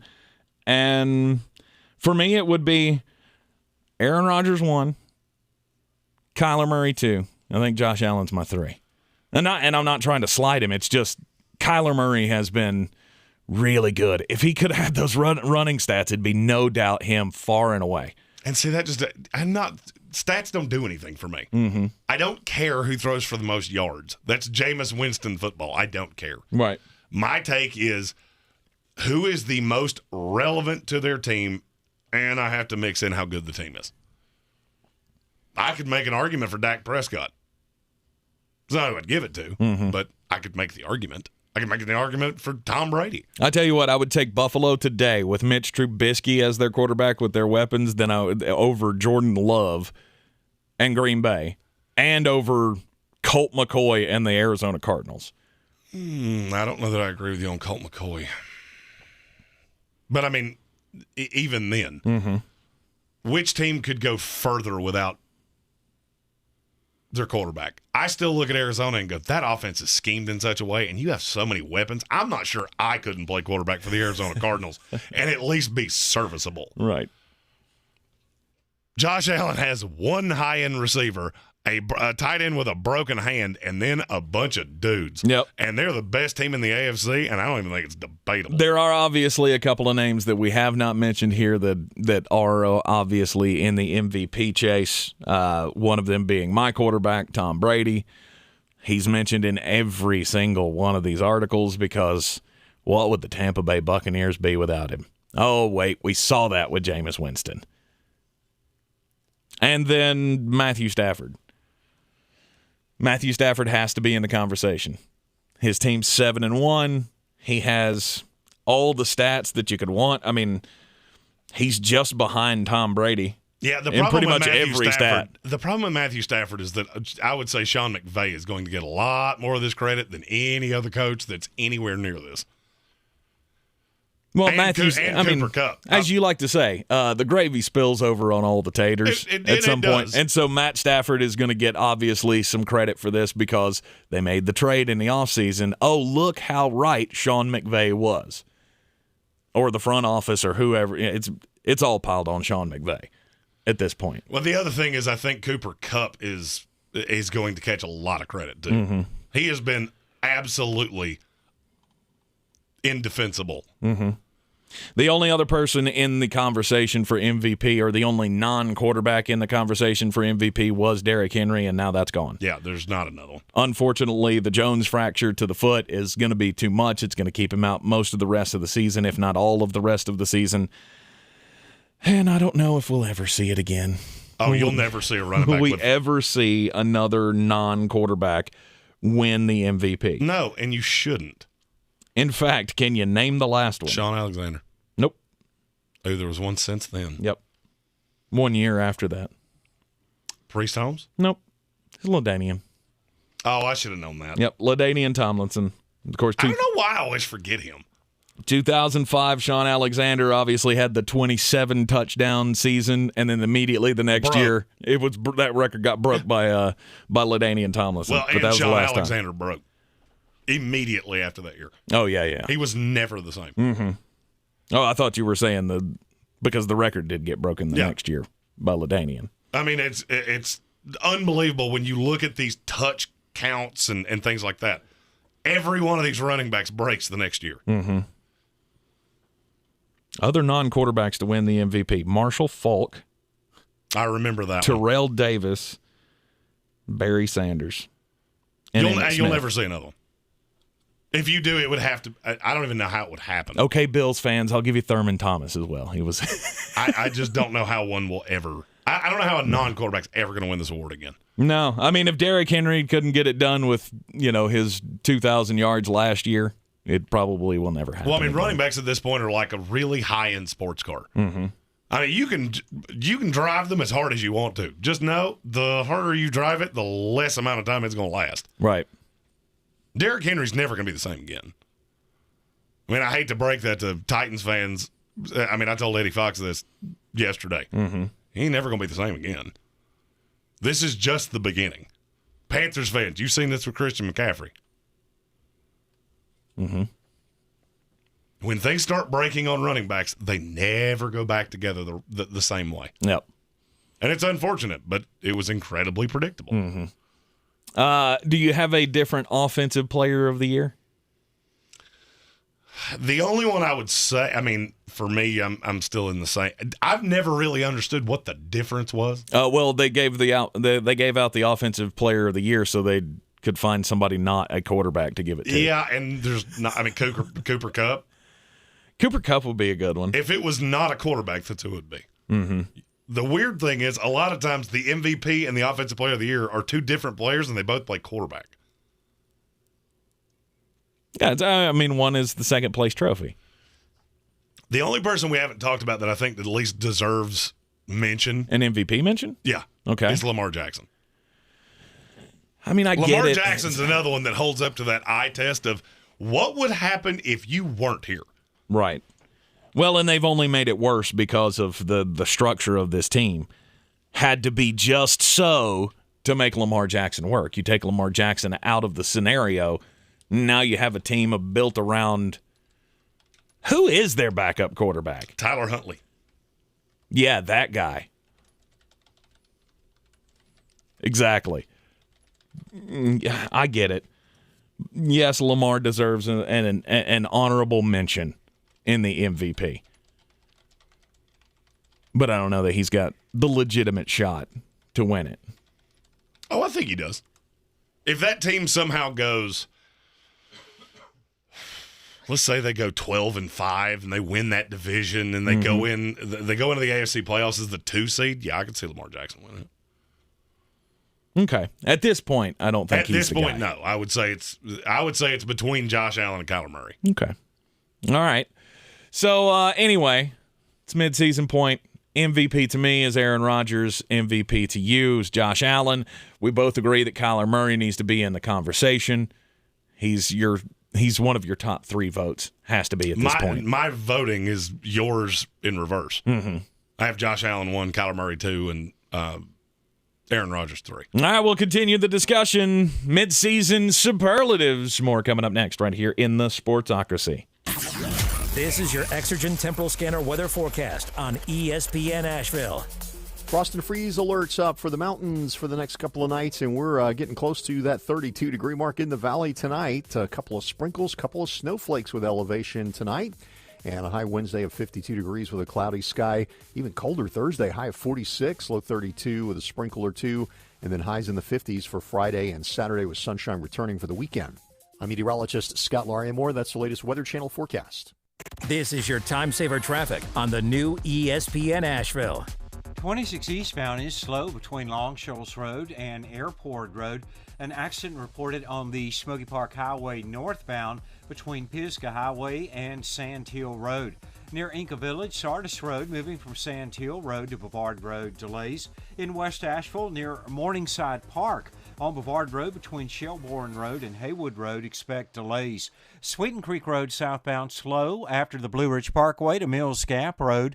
I'm Lynn Benfield with your time saver traffic. This report is sponsored by Taco Bell. The Cantina Crispy Melt Taco from Taco Bell has a premium shell made from white corn and a hidden layer of real mozzarella, pepper jack, and cheddar cheeses. And now you're craving one, because when you need a taco, you need a taco. At participating U.S. Taco Bell locations for a limited time only. What's all the buzz about nasal irrigation and navage? And should I try it? Here's the science. Airborne germs invade through your nose. It's the body's air filter for trapping allergens and viruses. When your nose gets clogged, it's less effective and germs multiply. Eventually, your immune system can get overwhelmed and you get sick. Nasal irrigation is an effective, all-natural way to clean your nose. It's not a drug, it's more like plumbing. Saline goes in one nostril, around the back of the nose, and out the other nostril, flushing out mucus and germs. I'm Martin Hoke, and I invented Navage to make cleaning your nose easy. It's the world's only nose cleaner with powered suction. Navage pulls out the bad stuff so you can breathe better, sleep deeper, snore less, and feel healthier. At Walgreens, CVS, Rite Aid, Target, Bed Bath, and Walmart. Or go to Navage.com for a free gift with purchase. Over 2 million sold. Navage, N-A-V-A-G-E. Clean nose, healthy life. Join the action as the Asheville Championship takes place at Harris Cherokee Center, Asheville on November 12th and 14th. The tournament will feature Minnesota, Princeton, South Carolina, and Western Kentucky as the inaugural field. Get your tickets now at all Ingalls Markets locations. Be part of the action and follow along as it all starts in Asheville. Don't miss the inaugural Asheville Championship, November 12th and 14th at Harris Cherokee Center, Asheville. It's the 2021 Pro Football Challenge. Make your picks now for this week's games. Weekly winners get a $50 gift card to Asheville Pizza and Brewing. All weekly winners go into a drawing for a getaway trip to Kiowa Island Golf Resort. Make your picks now at ESPNAVL.com. What has fluffy brioche buns, crunchy pickles, tasty mayo, a crispy fried chicken fillet, and the perfect amount of spice? Any guesses? Bingo! The Spicy Kentucky Fried Chicken Sandwich. Go on and get yourself a bite of the only spicy chicken sandwich that's finger-licking good. So, what are you waiting for? Order the Spicy KFC Sandwich on the KFC app today for just $3.99. At participating locations only. Prices may vary. Tax extra. Pernicious, adjective, having a harmful effect, especially in a gradual or subtle way. Now, Wicked Weed's flagship IPA, winner of a silver medal at the U.S. Open Beer Championships, isn't harmful unless you're a competing IPA. Brewed in the mountains of western North Carolina, Pernicious IPA will destroy your expectations for all others in its class. Pernicious IPA inspires you to enjoy fresh and often. Order up at wickedweedbrewing.com. Wicked Weed, the official craft beer of the Asheville Championship. Drink different, drink responsibly.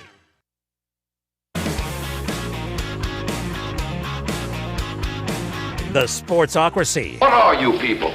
On dope? It's ESPN Asheville, 92.9 FM, 880 AM, and 1400. You are in the Sportsocracy. We're talking midseason NFL superlatives. MVP votes have already been cast. I'm on Aaron Rodgers. He's on Josh Allen. So let's see here. Coach of the Year is the next one. You got the Coach of the Year. This one should be fun. I think at this point, I don't think you and I are going to agree on this. You don't think we're going to agree? Because I have a feeling you're about to say somebody that I have been particularly hard on. Well, I thought about it.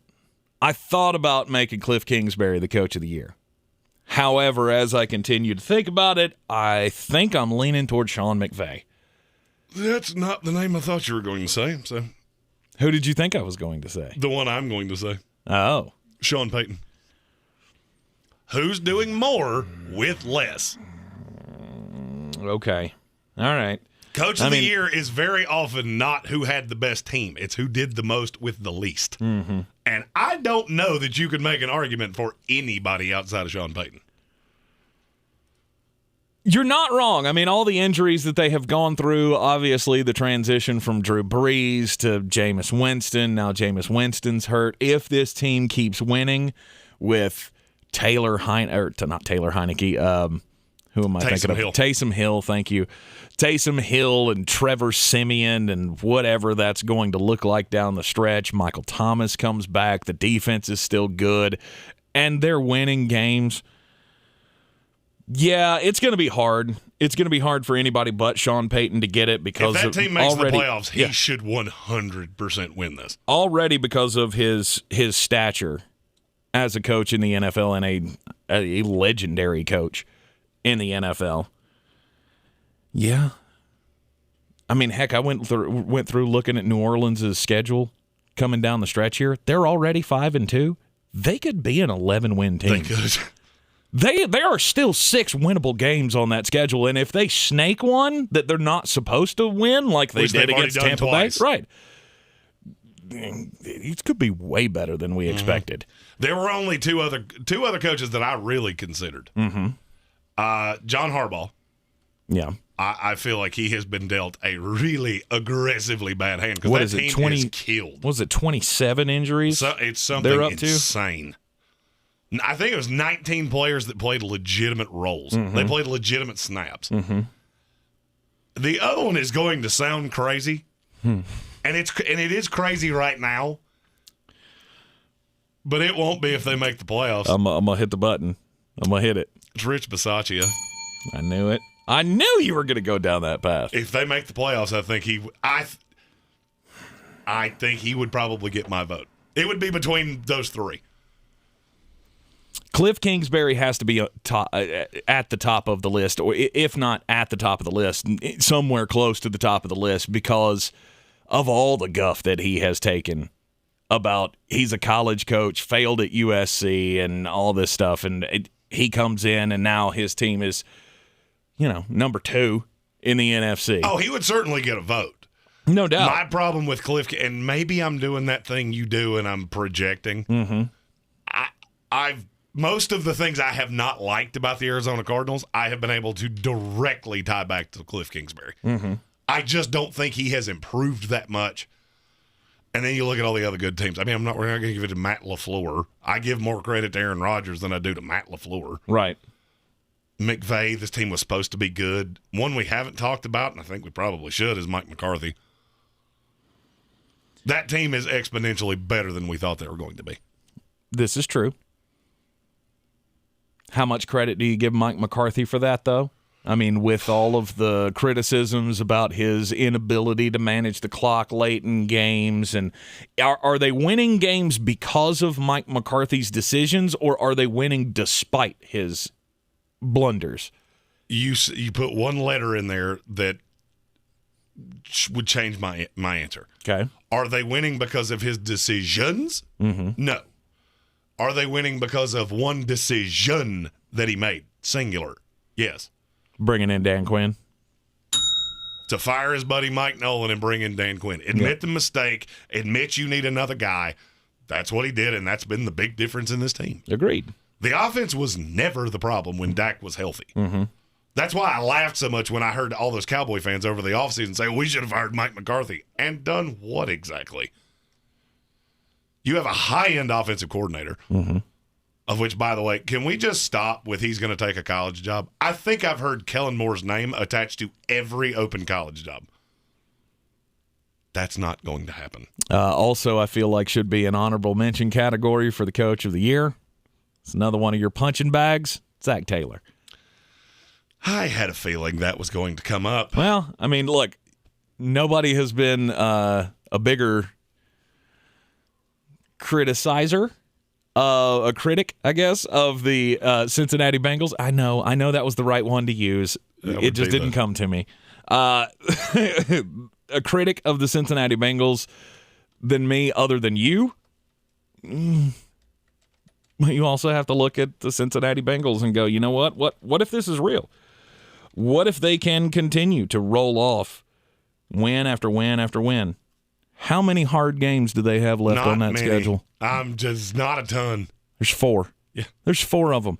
Oh, and by the way, my calculation of 4 tough games left is just on the outside chance that something does change with the Kansas City Chiefs and that they can become a threat down at the end of the year. Yeah, that's not going to happen. I don't know. I'm still partly believing. I don't know that they're going to be able to turn it around, make the playoffs, make a run, all that kind of stuff. If it is, that's Andy Reid. If everything turns around in Kansas City and they become a threat in the AFC again, it's going to be Andy Reid is the coach of the year in the NFL. Because Andy Reid needs to be running a drill with Pat Mahomes right now. That's you drop back in at 2 seconds, I sound a bullhorn until you throw the ball. Right. But Las Vegas, the Chargers, and the Baltimore Ravens. Those are the toughest games left on the Cincinnati Bengals schedule. All those other games, they're winnable. They're 5-3 right now. Do the math on that. That could be 11-6. If they go 11-6, Zach Taylor wins. Period. Mm-hmm. To me, there's not even a debate about it. He should get every vote. Yep. But we're not there yet. Right. So you did just lose to the Jets. No doubt. So bad things could still happen. No doubt. I do not like Zach Taylor as a coach. Mm-hmm. And I saw a lot of things during the Jet game that made me go, see, that's why I don't like you as a coach. I like the talent on this team. I love Joe Burrow. I just, for some reason, it's not Taylor that I'm giving the credit to. Mm-hmm. You're not giving the credit to Taylor. You're giving the credit to Burrow and Chase. If they go 11-6, you don't have a choice but to do that. Mm-hmm. I would agree. I would thoroughly agree with that. Let's get weird. On the weird scale, there's Vegas, there's Florida, and there's Asheville. Let's get weird, Asheville. All right, it is a subject near and dear to Jeremy Greene's heart. You're not stealing my story, are you? No. Oh, okay. No. The McRib is back. The McRib is back, and it's also now an NFT. I don't understand this non-fungible token thing. It makes absolutely zero sense to me. But McDonald's is getting the most out of this McRib thing. They're milking it for everything they possibly can. And now they are, from now until the end of next week, I believe it is, they are going to be awarding out random Twitter followers to @McDonald's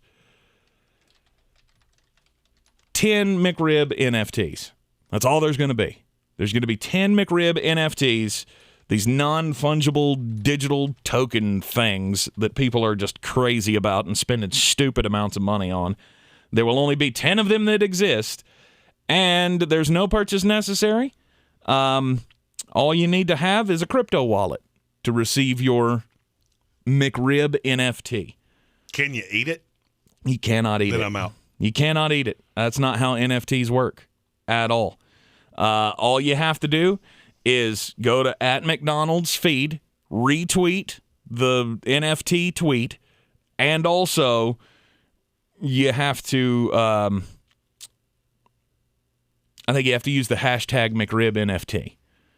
Have a crypto wallet, and they could choose you to own one of the NFTs. But this sent me down the path of most expensive NFTs that exist out there. Now I'm taking this list from Wikipedia, so I don't know how up to date on it everything is. The most expensive NFT is something that's called Every Day's the First 5,000 Days. It's the first piece of purely NFT artwork to be offered by a major auction house. And it is up to $69.3 million in value. The fact that anyone would spend that much money on something that just digitally exists.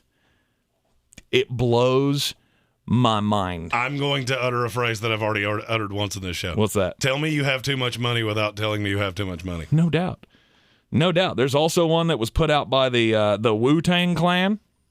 Now that's one that I could have gotten behind that. The Wu-Tang Clan, once upon a time in Shaolin, their NFT of that is $4 million in value. And I'm out. I'll give you $4. The only one on here that has anything to do with sports, there is one with all of the, what do they call it? The Top Shot, the NBA Top Shot NFTs. LeBron James Cosmic Dunk. It's a 20-second clip, I guess, from the Space Jam movie. It's last on this list in value. It is $200,000. $200,000. Hey, I think that's more than that movie made. All right, sick bird. I have teased this story. This story has a little bit of everything. Texas has a special teams coach. His name is Jeff Banks. And a few months ago, Jeff Banks made a life decision.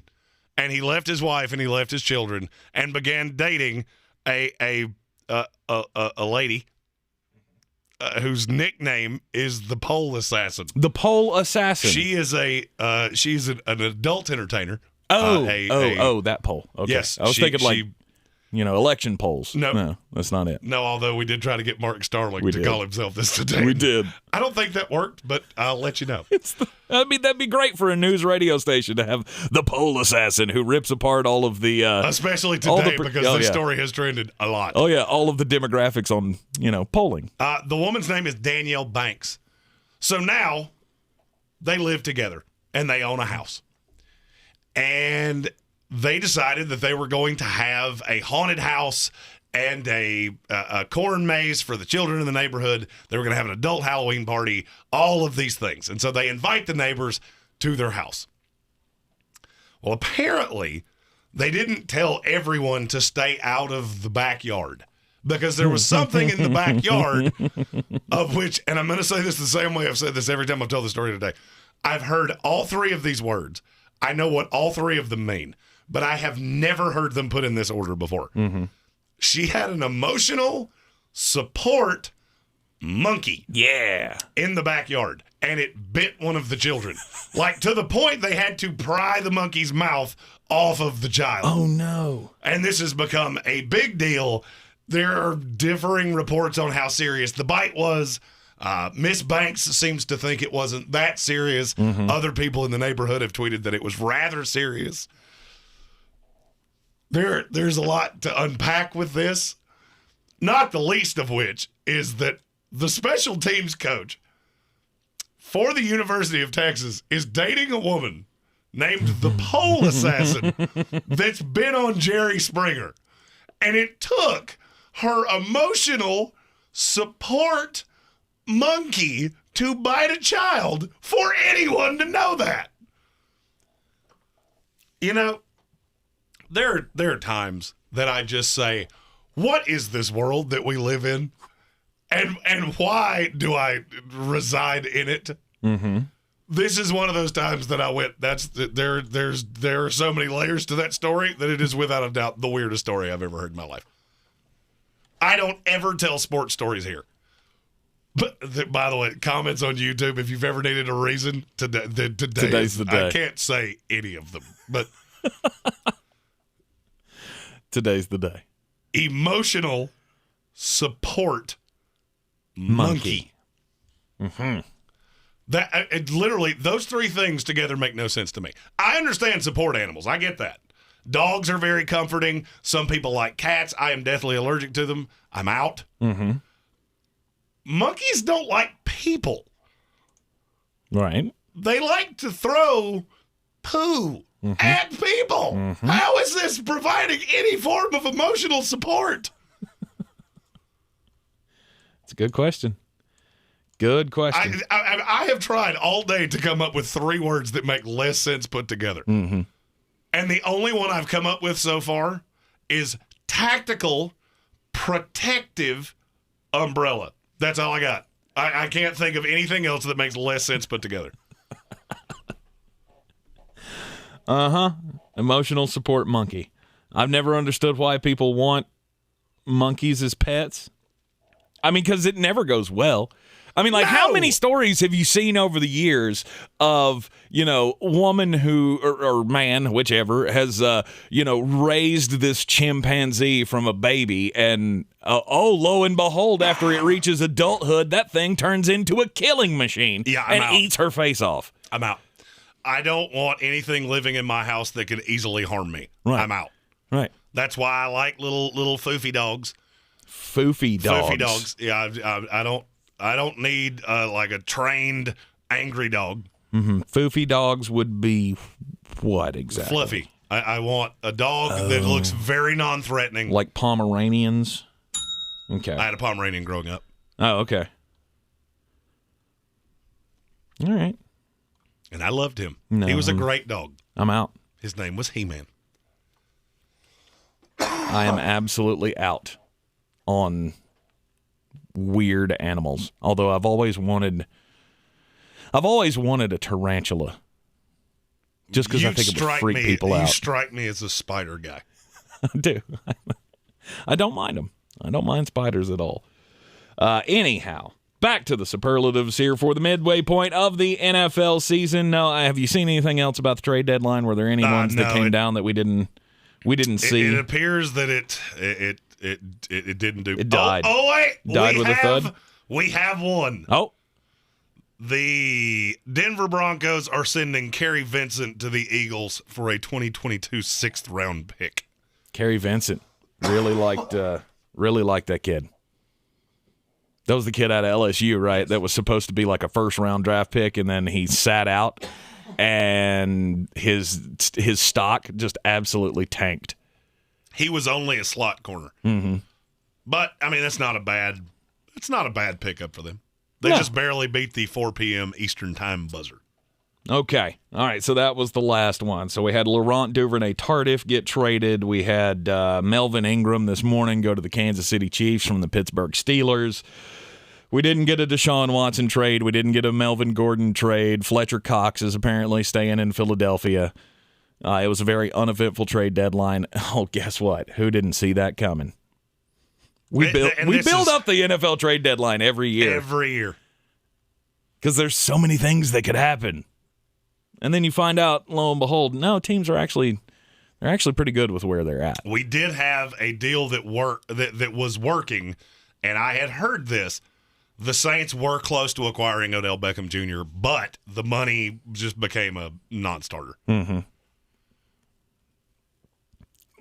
They couldn't agree on offset language. That'd be the one thing. Odell Beckham Jr. hates his quarterback in Cleveland. Oh, you're trading me to go play with Taysom Hill. Sweet! Or Trevor Siemian. Nah. You'd count me out on that one. All right, so from MVP, from Coach of the Year, down to rookies. Let's talk about the rookies. I think it's pretty cut and dry on both sides. Offensive Rookie of the Year, Jamar Chase. It's nobody else. The quarterbacks have largely been bad.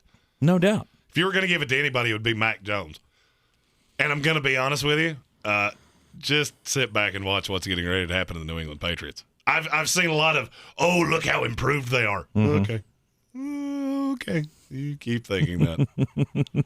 There's a real ugly part of that schedule coming up. Mm-hmm. You don't think they can sustain it? I mean, I think they're an 8-9, 9-8 team. Could very well be. In the AFC, though, 9 wins could get you into the playoffs. No, it won't. It won't? No, because the Bills are going to win the East. The Titans will win the South. The Colts could challenge, but they're just so far back. Mm-hmm. You got 3 playoff caliber teams in the North. And I'll be honest with you, I think the Browns are better than the Patriots are. Yeah. And you got several out west. I said at the beginning of the season, if there is a rookie quarterback who can take his team to the playoffs, he's going to win Offensive Rookie of the Year. It's going to happen. So if New England can somehow sneak into the playoffs, I think Jamar Chase will probably take a back seat. Because we know we know there's going to be an off week coming. He's not going to continue to do this. Jamar Chase just needs to count himself as really lucky that Mike White's not a rookie. Because if Mike White was a rookie, he would, without a doubt, be the shoe-in, no doubt. Stop. Rookie of the year. Stop that. Unfortunately, he's not. Is it not like baseball? You don't have to have a certain number of at-bats to be considered a rookie? Nope. No, it doesn't work that way. Offensive Rookie of the Year, there's no doubt it's Ja'Marr Chase. I mean, he has done things this year that nobody has ever done as a rookie in the NFL. Mainly since, like, last year with Justin Jefferson. Yeah, no, but even Jamar's stats right now are better than Justin's were through the first 9 weeks of the season, Except or when he 8 plays weeks of the Jets. season. Weird lockdown corner, Bryce Hall, Defensive Player of the Year. Defensive Rookie of the Year, it's Micah Parsons. I don't see how it wouldn't be. Mm-hmm. I really don't know who else it could be. I don't even know who else you would put on your ballot at this point. I mean, Jason Owa, he's done okay. Or Odafe Owa, excuse me. I didn't mean to dead name him. I don't even know who would be on the ballot. I mean, Patrick Surtain. Could be. Could be Patrick Surtain. I think it's Micah Parsons though. He's looked like a different beast. I mean, it's Micah Parsons by a considerable amount. Ever since seeing the second episode of Hard Knocks in the offseason, you went, okay, number 11, he's the dude. He's fantastic. Right. And this is I mean, I tried to tell everybody leading up to the draft, like, that's the guy. That's the guy that's going to go lower than he should. I mean, if you were redrafting right now, Micah Parsons goes, 4? He's somewhere up there. He would be very high. Mm-hmm. So the offensive, defensive rookies of the year, I think those are very easy. Ja'Marr Chase, Micah Parsons, got to be. Your comeback player of the year. If it's not Dak Prescott, you're going to have to explain yourself. After seeing him lay on the turf last year with that gruesome ankle injury and the way he has been able to come back and just continue to sling the ball and lead the Dallas Cowboys to being a Super Bowl no-doubt contender, it's got to be Dak Prescott. I said coming into this year, if Dak Prescott is 70% of what he was last year, he wins comeback player of the year in a walk. Mm-hmm. He has been, and he will. And he will. He absolutely will. Now, I couldn't even think of anybody that deserves to be in the discussion with him. Excuse me. I muted your mic on that one and not mine. Yeah, Sorry. I'm telling you. I got choked There's up about 10 going, minutes ago. There's something going on in here. It's so unbelievably dry in here. It is. It is. Anyway, most improved player in the NFL.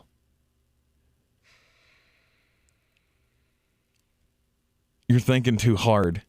It's Cordaryl Patterson, and I don't think you could make a case for anybody else. The most improved player in the NFL this year has to be the guy who's been in the league for several years and nobody's been able to figure out a way to use him. Arthur Smith's figured it out. That he is a gadget guy that no one has used in this manner. He has the best. I mean, through 7 games of the year, he's played 7 games, and he's already scored more touchdowns this year than he ever has in his career. Yeah, you're not wrong. In 7 games. Which means if he continues at this pace, and I don't see why he wouldn't, he's going to continue to be used because the Atlanta Falcons are awful and they don't have very many choices. Calvin Ridley is gone. We don't know when he's coming back.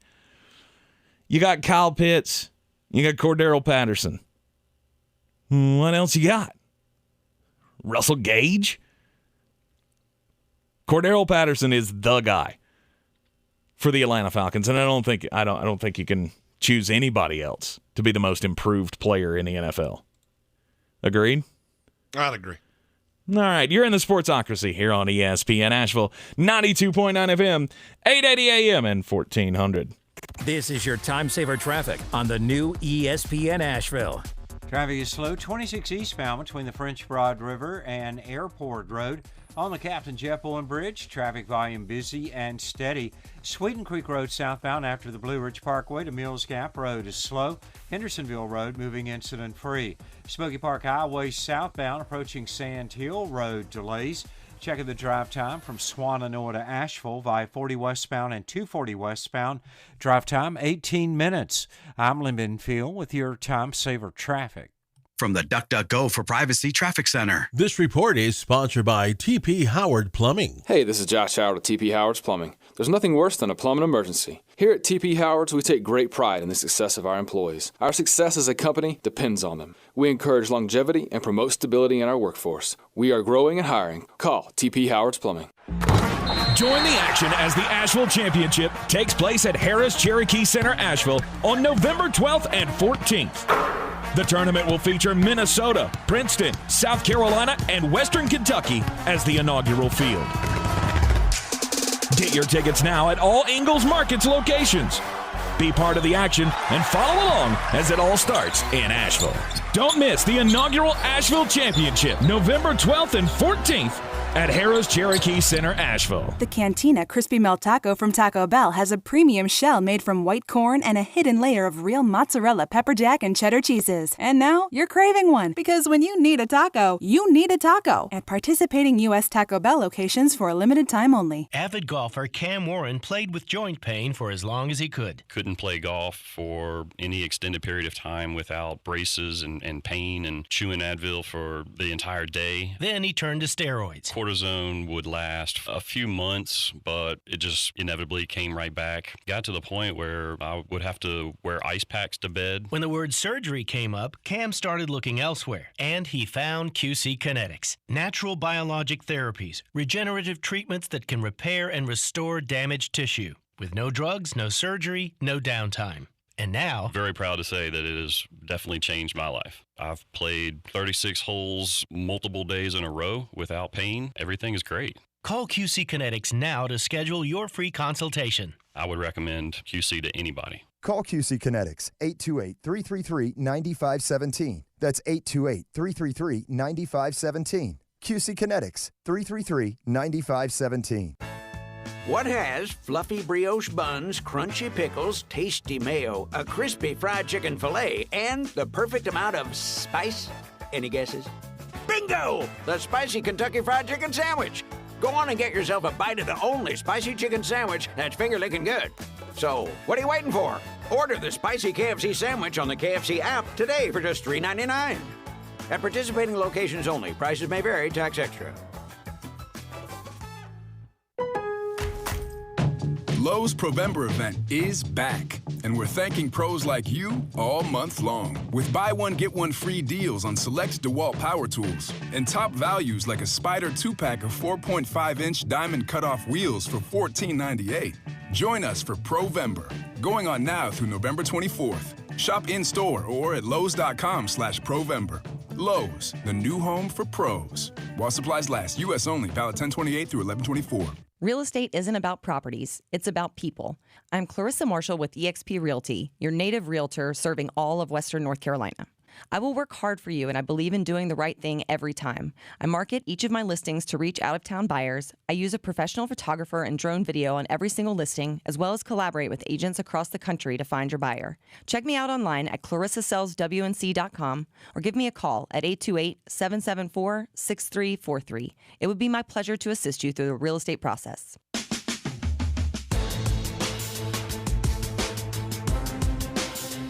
The Sportsocracy. These guys are a f***ing disgrace. And welcome back in to the Sportsocracy here on ESPN Asheville. And want to remind everybody, today is the last day for the Big Orange Tent down at the Asheville Mall. Go see our friends down at the Halloween Express. They're closing up shop at 6 o'clock tonight, but still, you got a chance to get all of your Halloween stuff for next year, decorations, accessories, costumes, all that stuff, 50% off all remaining stock at the Halloween Express. The Big Orange Tent at the Asheville Mall. Unfortunately, it's the last day. But guess what? It'll be back next August. That is the official sign that Christmas season is officially upon us. Yeah, it's right around the corner. I have seen, obviously there's that.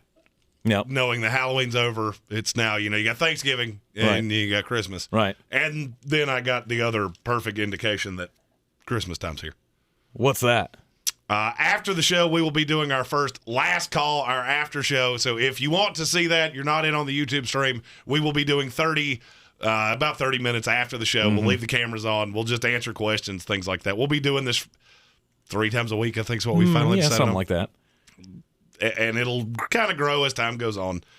But I also, if you're watching the YouTube stream, the happiest thing on earth, the Christmas tree Little Debbie cake. Yes. Of which it's not constructed differently than any of the zebra cakes or anything like that. No. But it's better. It's the best of all of them. I mean, I agree. Yeah, but I don't think there's any difference difference. for that. There's not. And I know there's not. And I don't care. It's the fact that it's in the shape of a Christmas tree that makes it better. That's enough for me. I don't care. It's the best. And you know what I'm going to do with that Christmas tree Little Debbie cake? Oh, what? I am going to sit here and eat it while you take your penance of bad wasabi goodness. That's bad wasabi goodness. I don't think that's. I mean, it's bad to for me. You, good for me. It's bad to me. Yeah. No. Well, yeah, we're going to we'll pay be that doing off that in the on last call. Yeah, we'll be doing that on the last call. You can find that on YouTube and Facebook. We'll be live on both. Indeed. And of course, go to thesportsocracy.com. You can subscribe to the YouTube channel. All that stuff. Don't forget the link also for betus.com, betus.com. Use the promo code Sportsocracy. And when you make your deposit and use our promo code, they will give you a 125% deposit bonus, which you can use on any of Jeremy's picks, or if you'd have played with me in the NFL weekend, you would have fared better than if you'd have gone with Flostradamus. Aside from the Detroit plus 3.5. I got all the other ones right, so back off, Jack. Yeah, but you still lost the one that mattered. If you do go to betus.com, use promo code Sportsocracy. There are 2 great wagers in the NBA tonight. Milwaukee Bucks -4 makes absolutely no sense. Oh, but no Chris Middleton in there, so I don't care. I get Giannis. I don't need anything else. Against the Pistons. Against the worst team in the NBA. And then Miami catching 2.5 against Dallas. Lay the 2.5. I don't think that game's ever really close. I mean, who in the NBA is better built to defend Luka Doncic than Jimmy Butler? It's a good point. Very good point. I have never seen this before. I have never seen a coach try to blame a loss on the fact that the headsets weren't working properly. And this isn't the first time either. Joe Judge has said something about the headsets that they are forced to use on the sidelines. I think it's 3 weeks in a row now. And last night there was a lot of confusion for the New York Giants. They were not able to properly communicate the calls to the field for some reason. And they had to burn timeouts. And then late in the game, they got the ball. They got a chance to tie the game up, but they didn't have any timeouts to use to help manage that last minute and 7 seconds of the game. The NFL has weighed in now, though, and they say there is nothing wrong with the Bose headsets that they are using, and if there is something wrong with the headsets, the Giants aren't using the they aren't using the system properly because they have not made their claims known of technical issues through the proper channels in the NFL. Who's shocked? What, Joe Judge and Joe the Judge Giants is can't lying? figure out. They can't figure out how to talk into the headsets. I'm stunned. I mean, it's just like that whole thing where, the New England Patriots are interfering with the airwaves. Remember that was a complaint in Foxborough a couple of years ago. No, they're jacking with the signals to the opposing team's headsets. By the way, breaking news before we get out of here: Deshaun Jackson parting ways with the LA Rams. Just outright leaving the team? Outright released. Wow. It's a little impressive. A contender. I could see a contender picking him up. New Orleans Saints. Go get him. You're in the Sportsocracy. We shall see you tomorrow right back here at 3 o'clock. Come on back for the last call. It's go time, and wasabi. We'll see you tomorrow. This is your Exergen Temporal Scanner weather forecast on ESPN Asheville.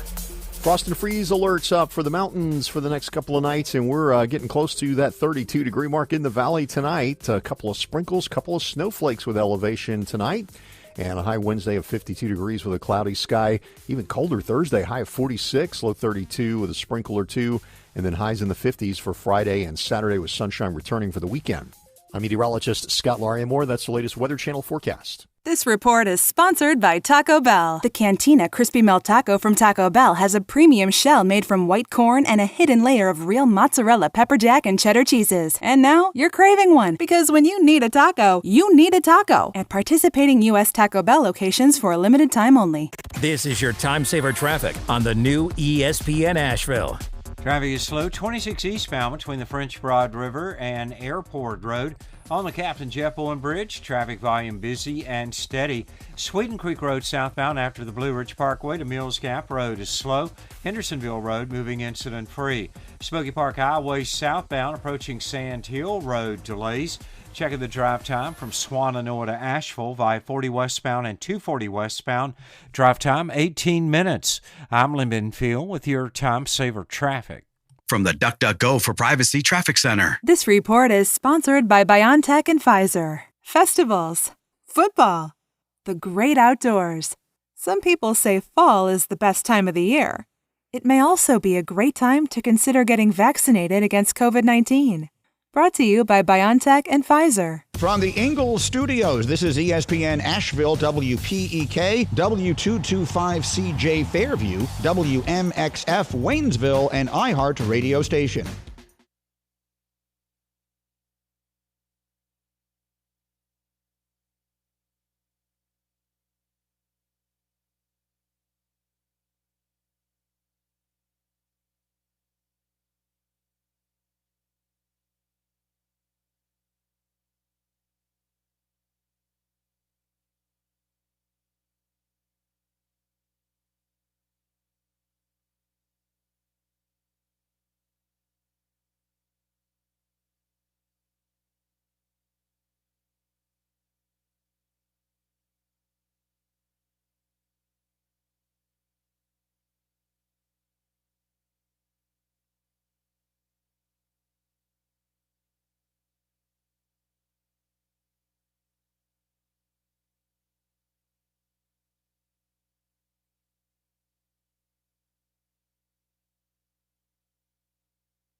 AM radio is now carrying the.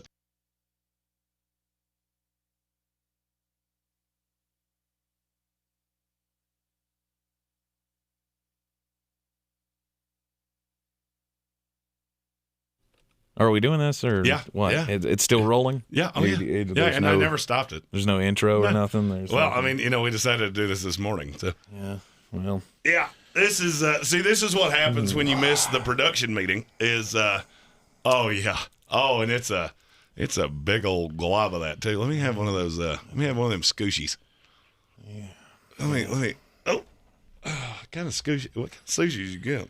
That kind of with the cream cheese in the middle. Yeah, that's all that matters. Latin. Yeah, I don't really need anything but the cream cheese. Say Philadelphia roll. It's all good sushi as long as it has the.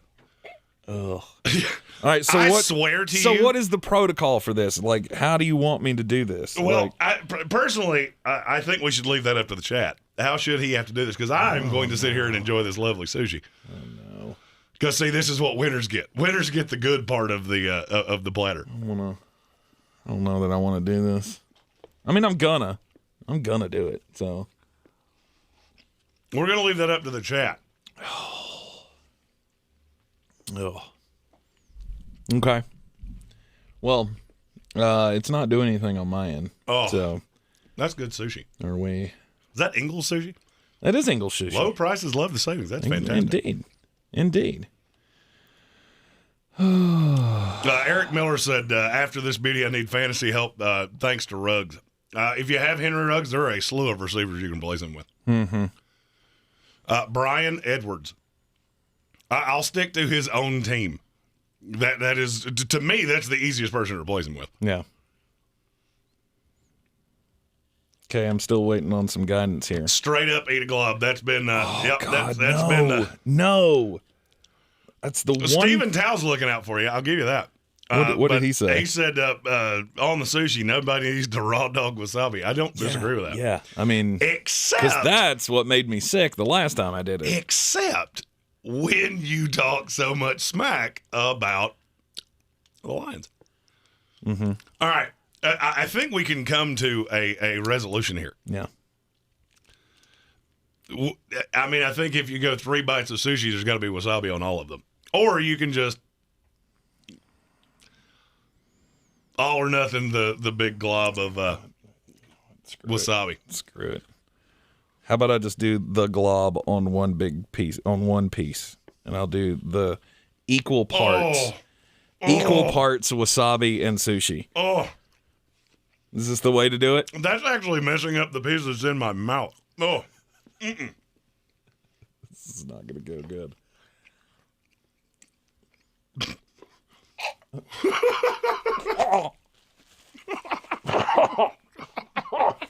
Just so bad.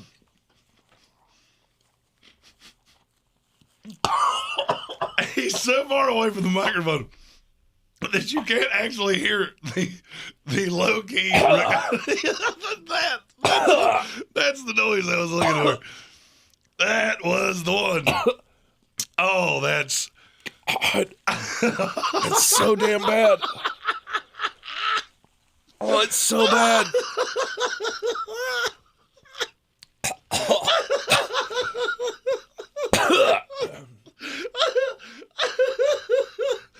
Oh, Michael Whiteside, that is the greatest idea in the history of time. Oh, the torture ticket. I think we should also vote on what next week's should be. Oh, God. Because, frankly, that is one of the greatest things I've ever seen in my life.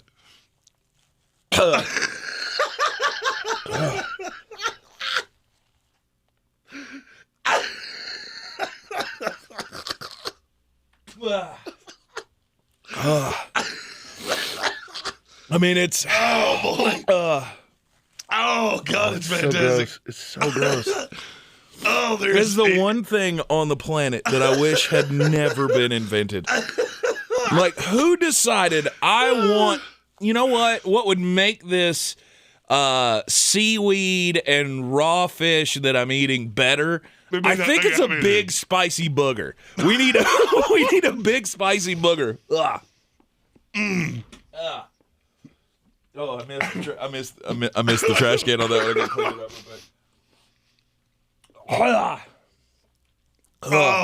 quick. Now I just need. That was fantastic. I just need to get that. I'm not gonna save you any of this. No, I have one. Oh, no, I got plenty. You save that one for you. Oh, I grabbed 4 of them. Just, oh, God, that was hilarious. Jason Trump said this needs to be the intro video of how to join the membership. It's gonna be. As the person that does that, I'll just go ahead and tell you, that's brilliant. I love you people and your brilliant ideas. This is also a good time while he's inhaling that to say that we are in the top 10% of all sports channels on YouTube of engagement. So thank you for that. Indeed. Don't ask me how they figure out that analytic because I absolutely do not know. But our watch time is through the roof. Trust me, sponsors take notice of that, which makes our lives much easier. Yes. Because the more sponsors we have, Wicked Weed, Angles, the slew of others, Clarissa Marshall, the EXP Realty, they make it to where we don't have to go out and, just pound pavement trying to find ad dollars to keep us, fed. Whew. Oh, that was tremendous. Whew. I haven't laughed that hard in a long time. Wow. Jason Trump, that is not just horseradish. It is not I love horseradish. And now I have to Google it. Now I have to Google it just to find out. The other thing that's beside the wasabi?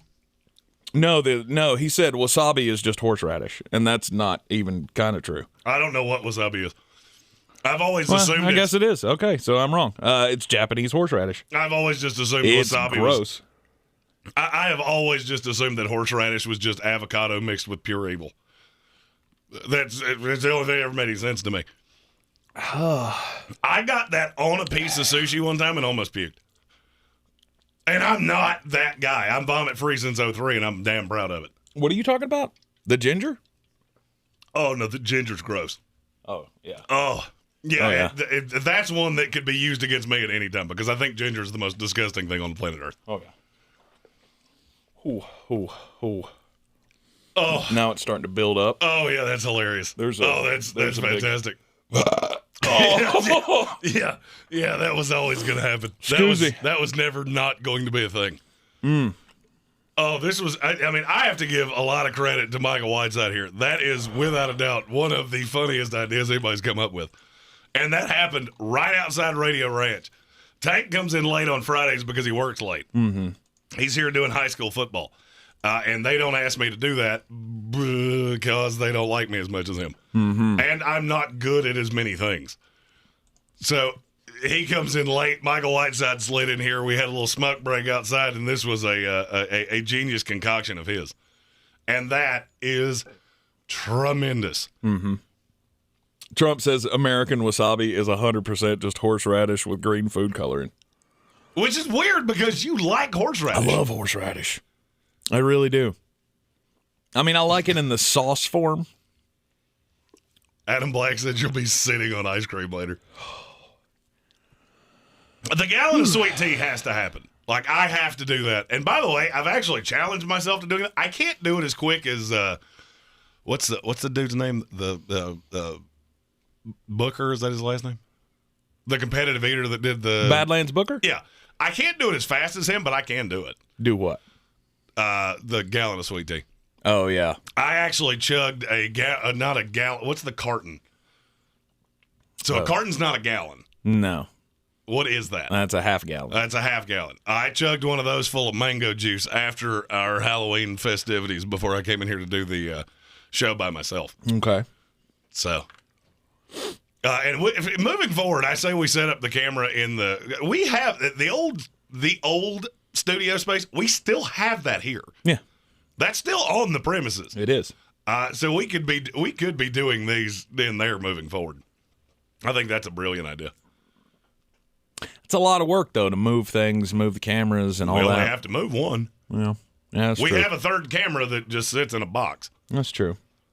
Could you run all of the things from your laptop? Oh, like absolutely. we used to run the switcher in the old studio? Absolutely. Okay. And we have another switcher. We have all the things. That is very true. Oh, yeah, we'll have to work on that. 100%.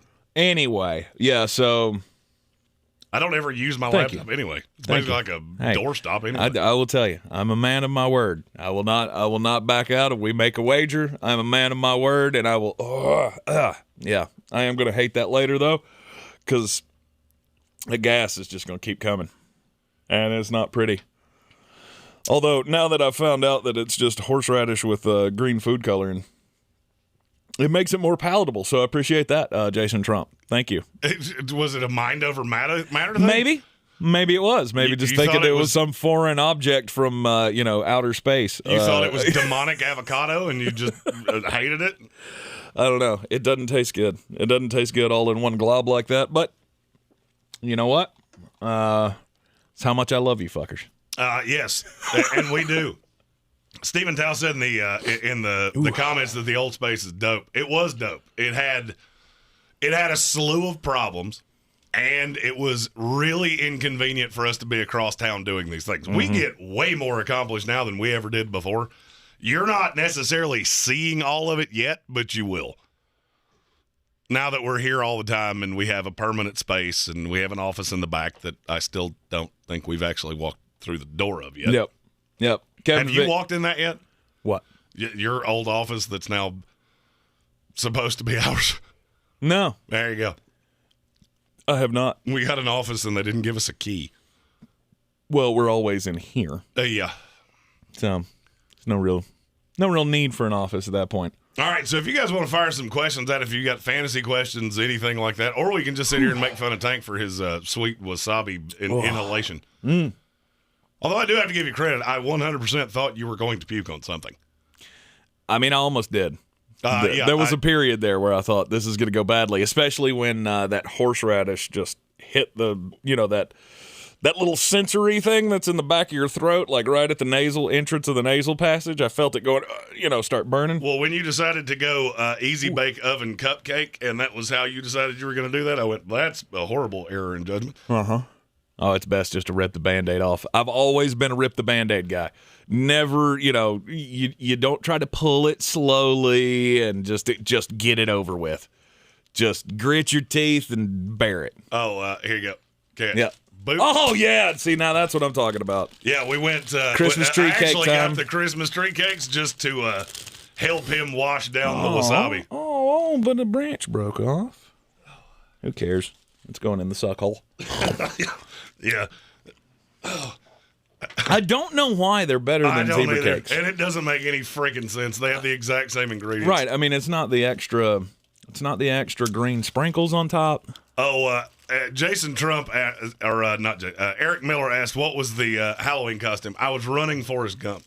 Mm-hmm. I actually have a picture of that I can throw up on the screen. And running Forrest Gump. And for all of the people that have seen it, it's not great. You're probably going to regret that you asked this, but I do have a picture of it. It was quite good. I'm still waiting to see the picture of Lara Croft. Oh, yeah, my wife went as Lara Croft, and it was tremendous. Where's that picture? We would much rather see that on the screen. Oh, I'm sure you would. Yeah. Here's the thing. Has she said no? No, I don't think we took a picture, to be honest with you. That's which is weird because usually she's the one that remembers to do that. I was going to say, she's the person, and this is not a slight in any stretch. She's one of those people that I can count on every day. There's going to be some kind of picture of an outfit. 100%. And that's why I don't get this at all. I don't get this at all. Because she has pulled out some doozies in the past. The Jessica Rabbit costume. Yeah. Wonder Woman. There have been some good ones. Amy, by the way, next year, Xena Warrior Princess. She's driving now, so she won't. I'll have to relay that message. I'm sure she'll go back and watch it. She actually works a real life job. I'm sure she'll go back and watch it. Probably. Usually, if I bring it up and go, "Hey, watch this." Oh, she'll definitely have to go back and watch it to watch me suffer through the wasabi. Oh yeah. Oh yeah. Yeah, Jason Trump says Daisy Duke has nothing on Jeremy Shorts. Oh yeah, You're about to see it. They were disgusting. And all the gross glory it is. They were disgustingly short. This is what happens when you have a really attractive wife and you just go, you know what? I don't give a shit. It's. By the way, I will say this, and yes, they do. They do pay us, and yes, we do love Ingles, but you know what? Ingles sushi, it's actually not. It's not a bad way to go. Good. Not a bad way to go at all. In fact, anything you can get from the deli. Those boar's head sandwiches that we had for lunch, delicious. And there you go. There was the Forrest Gump, running Forrest Gump. When you have a beard like this one, you don't have a lot of choices of Halloween costume. Uh-huh. So it was basically either this or Alan from The Hangover with Baby Carlos. I considered that. I also considered Macho Man Randy Savage. I still think you should have gone Hillbilly Jim from the old WWF but nobody would have days. known who that was. Everybody knew who that was. That's the goal. Oh, come on. You put on a pair of overalls with no shirt on underneath and didn't he carry around a big chain? Or am I mixing him and the Junkyard Dog together? I think I might be mixing those two together. Doggy. But you get the hillbilly hat, like the Jed Clampett worn. It's not a cowboy hat, but it's, wide brim sun hat kind of thing. Oh, yeah. Duke the Dumpster Drosy. You do that one as well. Mm-hmm. I mean, really, any big galumph with a beard. Oh, that was tremendous. We appreciate all of you that have signed up for the YouTube membership, by the way. Yep. We're trying to find a way to get those to overlap with Patreon, and I'm going to figure it out. Even if I just have to send you $3 on PayPal. I'm not really sure how that's supposed to work. They apparently used to integrate, and they don't now. So thank you, Eric. Eric Miller's on my side. He said Hillbilly Jim would have been a hell of a hell of a classic. He also says, so if the Seahawks decide to trade Wilson this offseason, is it smart to get 3 1s and fire Carroll, get a young coach, i.e. Joe Brady from the Carolina Panthers, and find a suitable arm? Well, they wouldn't fire Pete Carroll. Pete Carroll will walk away on his own terms, and I think he's ready to do that. Mm-hmm. This has been a really, really taxing year for him. A few personal reasons, but, I mean, the guy's almost 70 years old. Mm-hmm. But when you have the only Super Bowl win in franchise history, you get the ability to walk away unless you overstay your welcome. Mm-hmm. I think the answer to that is yes. If Pete will not walk away, which I'm with Jeremy, I think he probably will do on his own. You absolutely fire him. You just reset everything. We're getting rid of Wilson. We've got all these number 1 picks. We're just restacking the decks here. We completely tear it down to the studs and start over. Saifwan bin Malik. I'm your huckleberry. Welcome to Pennies for Your Thoughts. Yes, sir. Thank you very much. And we can't really express this enough, how much you guys support. I swear to you, I talk to some of you that I have literally never laid eyes on, more than I talk to anybody that doesn't work with me or live with me. I talk to more of you. I literally talk to more of you on a daily basis than I do to the people that live in my own house. Next year, you go as Hillbilly Jim, and Stephen Tao will definitely go as Bam Bam Bigelow, and I will paint the tattoos on my head. That could be funny. Yeah. I also think Wilford Brimley is how we haven't put you on like one of those little the horse head with the stick. You said that like 7 times. I know, and we still haven't done it. And we have a green screen. We can Which make I'm that all happen. about doing that. I'm all about it. I will definitely do it. I think that would be hilarious. I could probably borrow a singlet from the Irwin wrestling team or something. I'm sure they've got one big enough. Yeah, they do.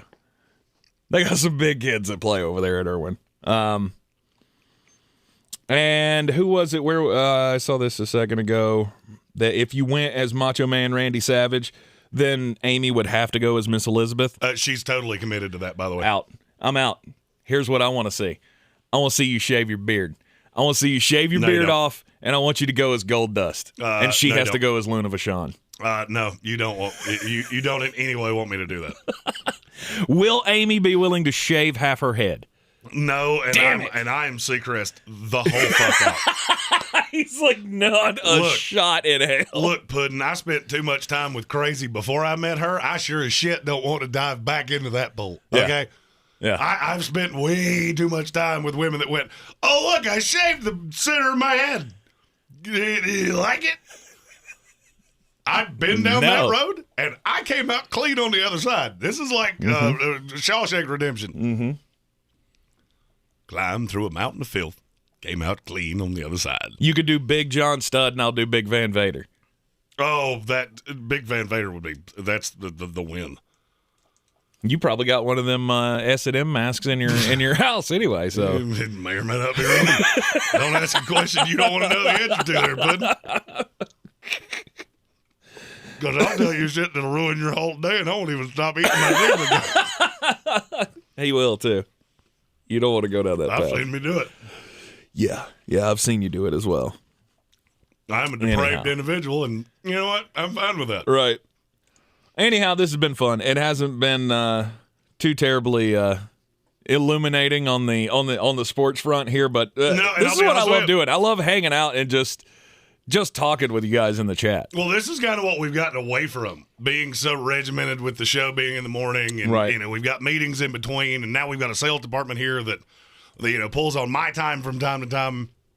He does production for iHeart, now that we're here, because I don't know if you know this or not, but Tank is the unofficial king of all things commercial. If you hear iHeart commercials and you go, my God, that was fantastic, I will almost promise you he did it. Right. We are very lucky in that regard, in that there's nothing that we absolutely have to have that we don't have. Little help would never hurt, but, you know. Okay, see, now, Kevin Vick, this is why I love Kevin Vick, because he can throw out names that I don't even know who this is. Bastion Booger? I do. I don't remember Bastion Booger. Still don't remember Bastion Booger. But, I mean, yeah, that's about well. What that looked like, yeah. Okay, so I got to say two things. Ben Malik's, he commented and said, my girlfriend hates that I love y'all. Guarantee you, not the only girlfriend that hates that their spouse loves us. Stephen Tao said, what do we have to click on for the Greene name? If you're watching on, we figured this out this morning. If you're watching on a desktop or a laptop, there's just a big join button underneath the thumb. Mm-hmm. And if you keep your credit cards on Google Pay, you don't have to hit anything else. Right. I learned that myself. If you're on a phone, there's somebody in the comments that can answer that for you, because we figured it out this morning, but I was doing 6 things at one time and I never saw the resolution. Yep. I like the way Jason Trump put it as well. I mean, after hour means you're just sitting around shooting the shit till the bartender cleans up anyway. 100%. So, yeah, we're all good. Oh, I mean, we're waiting for our moms to come pick us up, and that's fine. Alex S. says Panthers lineman hopes. Non-applicable? I'll be honest with you. I think the Amir Abdullah signing kind of takes that away. The mixture of him and Christian McCaffrey really makes up for it. The problem with offensive linemen is that the college game has changed to such a point. I mean, I'll be really honest with you. I'll pull up my rankings. By the way, we're doing a mock draft at some point. Is that a Friday thing? You going to do mock draft Friday? I think that's a Friday thing. I think that's a Friday thing. That's a Friday thing. All right, my first mock draft will come out on Friday. All right.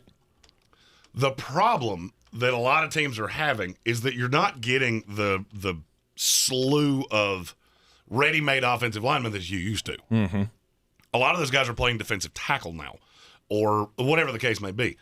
In this year's draft, you look at a guy like a Jackson Kirkland. Jackson Kirkland is a mountain of a human, and I love the technique, and I love a lot of things about him. The problem is I look at him and go, NFL pass rushers are going to blow by you.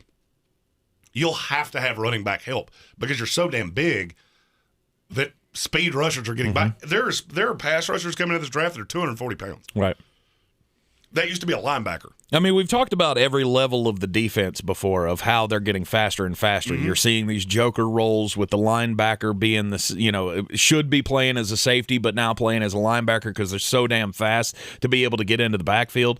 How do you expect a guy who's 6'6", 350 pounds to be able to move that fast? You're not going to get a guy like Penny Sewell in every draft that has that ability and the ability to use that kick to get back out and stop that pass rush. There just aren't many humans that can do that. First of all, Eric Miller. I'm your huckleberry. Welcome to Pennies for Your Thoughts, or the Gentleman's Club, or whatever the hell we're going to call this. Indeed. Thank you for your contribution. I'm looking at, all right, so my number one rated offensive tackle in this draft is Evan Neal. And Evan Neal, if you don't know who he is, he's a tackle for Alabama, and he is also a freaking mountain of a human. He's 6'7", 360. When they played Texas A&M, one of the biggest problems that he had is DeMarvin Leal ate him alive. Mm-hmm. And so you look at that and go, all right, there's a lot of guys that are going to come into the league and get eaten up by the height, weight, speed guys, the Myles Garrett type guys. Mm-hmm. And that's one of the problems with offensive linemen. If you see anything raw and moldable and in a lineman, you're just not going to give it up. Just like Laurent Duvernay-Tardif, or the one lineman that got traded today. Mm-hmm. Why did Kansas City trade him? It's very easy to figure out. Why? Because they see Trey Smith. Trey Smith is going to be a player in this league for a long time. And they look at Laurent Duvernay-Tardif and go, you're an older guy. You're never going to get back in the lineup. We've got Creed Humphrey. We've got Trey Smith. We've got movable pieces. And we got Thuney. Or where are you going to play? Mm-hmm. Ever. All right, we got Dan Brown, who's a half-ass tight end piece. Whoop-de-doo. Mm-hmm. there's just not a lot of guys that you look at and go are day one starters. So if there's any raw material there, they're just not going to give them up. Yeah. I mean, the first year I did this, which was 2011, I had between first and second day grades, I think I had 17 offensive linemen. This year I have like 6. And one of them's a guy in Daniel Faalele that's 6'8", 380. I don't even know where he plays in the league. I don't have the foggiest of a clue. Mm-hmm. I just know he's good. He's big and he's got good technique, and that's probably enough. But I mean, there are guys. It's like Jackson Kirkland. That's one of the ones that I used earlier. Mm-hmm. There are teams that have a 3rd-round grade on him because he does at times move like he's got a 2x4 up his ass. Yeah. Eric Miller asks, how is Penny Sewell doing, by the way? Hasn't heard anything from him. He's gotten beaten a few times. I mean, in the Cincinnati game, he got beat a couple of times that looked pretty bad. The tape against Cincinnati was not great. Right. But other than that, all I've heard is singing of praises for Penny Sewell. I think he's given up 4 sacks this year. Where does PFF put him in the grades? I know how much you love leaning on those PFF grades. I do love PFF grades. Penny Sewell's 41. Okay. Among qualifying tackles. Okay. And 2 of his worst games have been in the last 3. Mm-hmm. So, I mean, he's a fantastic. Here's the problem, though. He's playing on the right side, so he had to learn a new position anyway. Mm-hmm. Or he was. Are they playing him on the left now? I think he's on the left. Yeah. I think they had resolved. They finally had to move him to the left side. Mm-hmm. I believe that's right. I haven't watched specific film on Penny Sewell since the Cincinnati game. He is listed as the left tackle on the depth chart right now. Yeah, so and here's the thing: the left tackle, it's the blind side for the quarterback. Because so after Taylor, you're catching the pass rusher. Right after Taylor Decker got hurt, they moved him to the left side, and now that Taylor Decker, I think he's been cleared to come back, but I don't know what they're going to do if they're going to put him back at left or keep Penny there. They'll keep him there. They'll keep him on the left side and put Taylor on the right. I don't know. They'll keep him on the left side. They'll keep Penny on the left side, mm-hmm. or move Taylor back. No, they'll keep him on the left side. Okay. And Taylor Decker probably has to find somewhere new to play next year. Mm-hmm. But I mean, Penny Sewell's still fantastic, and he's got a great long career ahead of him in this league. Mm-hmm. The problem is there'll be growing pains, especially when you're a team that just doesn't have a lot of talent. James Mullen said this was the worst deadline by far. The NFL always is. There are so many moving pieces to the NFL trade deadline. Mm-hmm. Hey, Stephen Towle. I'm your huckleberry. Welcome to Penny's For Your Thoughts. Yes, sir. The deadline's, I mean, it's outside of Von Miller, there's not really an impact player that moved. Mm-hmm. And that happens a lot in the NFL because if you don't have a specific knowledge of the scheme you're going into, I like Von Miller. All right, so that's a Raheem Morris defense. He has no affiliation to Raheem Morris. Mm-hmm. They're not going to ask him to do shit but get after the quarterback. That's it. They're not going to ask him to do anything else. Right. Dropping and things like that, exotics, is not going to happen. But half the positions on a football field, you can't do that. Defensive tackle's one thing. Pass rusher's one thing. Running back, even to a lesser degree. A lot of the things a running back needs to know is in the play call, especially depending on how the offense works. Those are the positions that you can really trade for. A receiver, especially depending on the offense. Hell, you might not know the playbook until the playoffs. So you look at a guy like Melvin Ingram. That's a guy that probably comes in and plays on Sunday. Mm-hmm. You ain't got to tell him much. Hey, when we put you in, go. And it is that basic. Right. Now, will they be learning the playbook as they go? Yes. And by the end of the year, they'll be a fully integrated piece of the offense. A safety, good luck. They'd be irrelevant for a month. Yeah. Alex also asked about Cesar Ruiz, the backup center for the New Orleans Saints. He's actually playing right now. He's playing with the injury to Andrews Pete.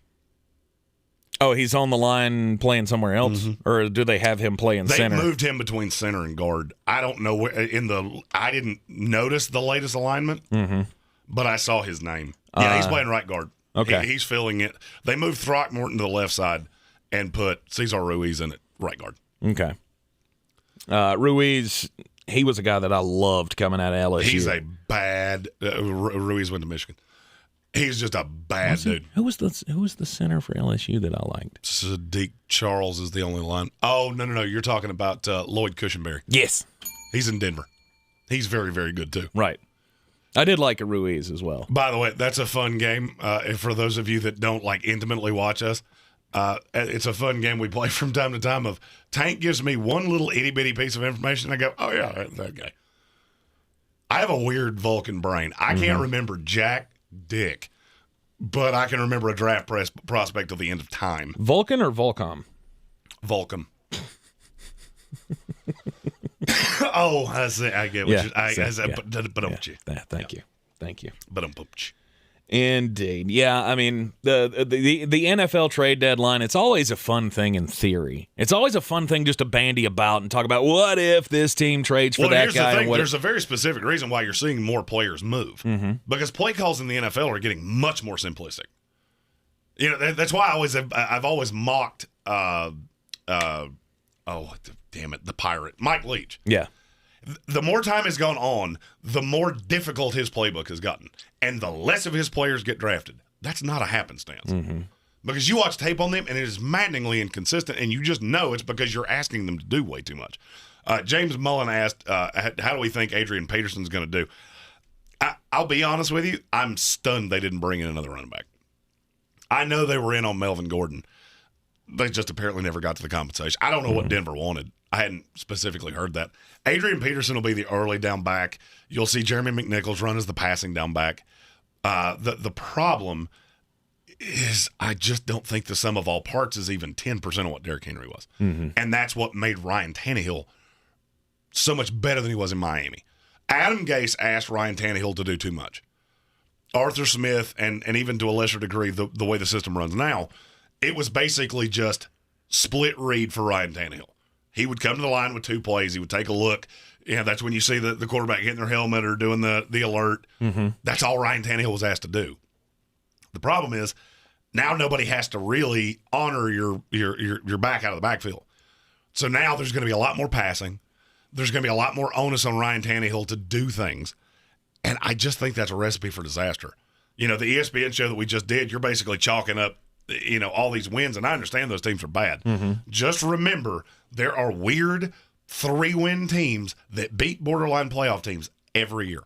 And it's usually from an attrition and that team not being the same at the end of the year that they were at the beginning. Yeah. And Tennessee fits that bill perfectly. I agree. But I also cannot envision this team just completely collapsing.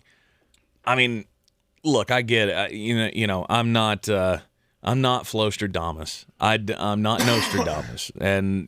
But I see this. I still see Tennessee being able to put a winning product on the field. Now, does that mean that they're going to continue to roll through and they're going to win 12 games or 13 games or whatever and roll through and not look like they missed a beat? No, you can't lose a guy like Derrick Henry on your team and still be, what is this, baseball?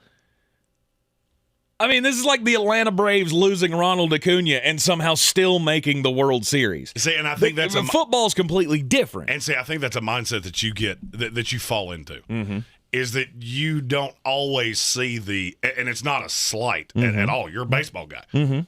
That's how you got into this. Hell, you worked for the Atlanta freaking Braves. I did. Football is almost like an orchestra. And if you go from the best first chair flute player to some hack that you never intended to be in there in the first place, it can fuck a lot of things up. And I think that's going to happen with Derrick Henry. I just noticed somebody thumbs down our video. What a turd. Oh. Somebody's a turd. Screw off. I will lose so much sleep tonight. Oh, yeah, totally. Anyhow, I think worry way more about the 19 thumbs up than the 1 thumbs down. Just throwing that out as you should. By the way, Justin Parton. I'm your huckleberry. Welcome to the Gentleman's Club. Penny for your thoughts. Working name in progress. Working name group. I still like the Gentleman's Club. Yeah, but there are women that watch us too. Well, I mean, never mind. I was going to say something. Yeah, you were going to say something stupid and I was going to throw something in. Yeah, you were. You were definitely going to throw me something. James Mullen said, I'm mad Ingram wasn't traded. It was not from lack of effort. I heard he could be had for a 5th rounder. Mm-hmm. It's the problem with him is he is very, very scheme specific. And he asked about A.J. Brown. A.J. Brown's going to be really good for the rest of the year. I just don't know that he's going to be as good as everybody thinks he is. There are people trying to tell me A.J. Brown's the number 1 wide receiver for the rest of the year. I downgraded A.J. Brown. I did not push him up. Mm-hmm.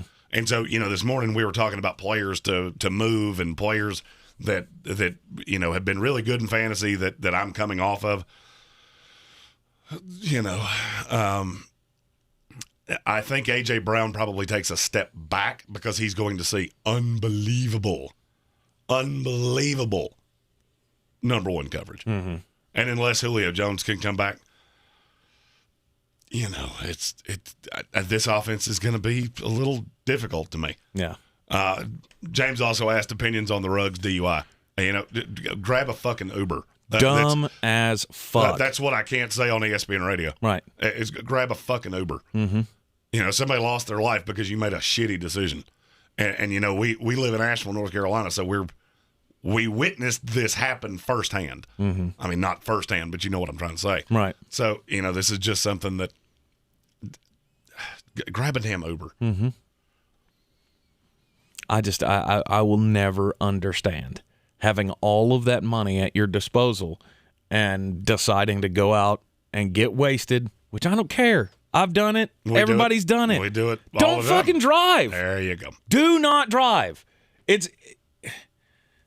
And people tell themselves these little lies about, I drive better when I'm drunk. You don't. Yeah, no, you don't.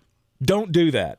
And this is the perfect example of why you don't do that, is because you don't know what's going to happen. You don't know who you might run into. You don't know who you might run over. We have seen this happen several times in the life of the NFL. Mm-hmm. Don't do it. You have all of the money at your disposal. Mark Starling from the news channel came in here and he was talking to us about this earlier. It was like, why, if you have millions of dollars in the bank, and I get Henry Ruggs is a rookie and I don't know how much money he's got in the bank, but I'm pretty sure he's got enough to say, hey, you know what? I'm going to have a driver. Because Jeremy has said for years, if he ever had a lump sum of money in his pocket and was making a boatload, he would never drive anywhere. He'd have a personal driver. I would literally turn my fucking driver's license in. But that's the thing, that you can call somebody from the team. I mean, you could call up the peon in the PR department and say, hey, man, this is Henry. I'm wasted. Can you please come pick me up? Every team in the NFL has a guy like that. I'm sure they do. There is them. Zero excuse for it. And he gets what he deserves. At least I hope so. I mean, that may sound harsh, but a woman is dead because Henry Ruggs decided to go out and have a party and do something stupid and drive home. And that's Ben Malik in the comments said his lawyer came out and said TMZ falsely reported he was intoxicated. So on the ESPN show, I said, be very careful what you hear from TMZ. Mm-hmm. That's what I was talking about. Because I actually got a text that basically said he wasn't drunk, he was out late. I can't confirm or deny that. I'm always very, very, very pointed on be very careful what you listen to from TMZ. Mm-hmm. They get their shit by paying people off to tell them things. Mm-hmm. What does that do? I mean, we're two members of the media. I will tell you, I have never paid anybody for shit that we have reported on the show. Mm-mm. When you throw money out there, people don't get paid unless they have something. So what does that lead people to do? Make things up. Mm-hmm. I'm not saying this was made up. I have no way of knowing that. I'm just saying what he just said in the comments, I got messaged that during the show. Mm-hmm. So that's why I was very careful to say don't necessarily believe everything that you read. Right. I was just looking up here, Las Vegas PD. They've, unless you think that the PD is lying about it. Well, and that's not. There are things that go into that. Yeah. No blood alcohol level was released. That's weird for it not to at least leak. Mm-hmm. It's also weird that this was reported to happen at 3:34 in the 3:34 in the morning, and the picture of both the cars on the road was in broad daylight. I'm not saying that all of these things aren't accurate. What I'm saying is there's something that's not adding up, and I would much rather be right as opposed to first. Mm-hmm. I mean, if it comes out that he wasn't drunk, then I take back everything I said. Yeah. I mean, accidents will happen and fine. But if it is true that he was drunk, it's the dumbest fucking thing you could have done, dude. Yeah, 100%. And I agree with that. I'm just, like I said, I'm always, especially in things like this where they stick around forever, I would much rather be right than first. Yep. I agree. So that's why we didn't necessarily talk about that as much as somebody would think we would. Mm-hmm. There's just still some things that we don't know exactly what we're dealing with. Yeah. And, rookies make bad decisions. That was said in the comments as well. Yeah, we get it. They do. We get it. I have literally talked through every bit of voice I have between coughing and how dry it is in here, and I need a tea. Mm-hmm. JT Money says DUI is not just for drinking. We know that. That's true. And guess what? And it could be that if you're still impaired with something else, and it could be fucking that too. dumb. That's another layer of what was said, is that this may not be an alcohol intoxication. Mm-hmm. Mm-hmm. Anyhow, of course, we find out more information on it. It's worth talking about. We will talk about it. 100%. We will be back here with you tomorrow morning at 10 a.m. right here in the Wicked Weed studio. Yes, the name of the studio does change. Somebody mentioned that to me yesterday. Like, hey, wait a minute. Why in the morning do you say it's the Wicked Weed studio, and then in the afternoon you say it's the Ingle studio? Because it is. Because it is. Because it's the same space, but the Ingle studio is actually, the sponsorship deal for the radio station. So when we're doing YouTube stuff, this gets to be the Wicked Weed studio. Correct. So I just wanted to sort that out. Those two have been so good to us. Oh, yeah. Drink Wicked Weed beer, buy your groceries at Ingles. They're the reason we are here. Buy your Wicked Weed beer at Ingles. There you go. Clarissa Marshall from EXP Realty, Ziggy's Deli, Rogue Combat Club, Bet Us. Mm-hmm. Literally, when I say that supporting these people supports us, I cannot emphasize that enough. Right. We have never lost a sponsor in the time we've been doing this. We have the greatest set of sponsors in the world. Yep. And I mean that. I'm not saying that because they pay us, because I promise you, none of them will see this video. And we will do this at some point, and hopefully some point soon. We will have a local get together down at Wicked Weed. Oh, 100%. We are going to have a sportsocracy, some sort of party down at the Wicked Weed Brewing. Feel pretty certain that we can get that done.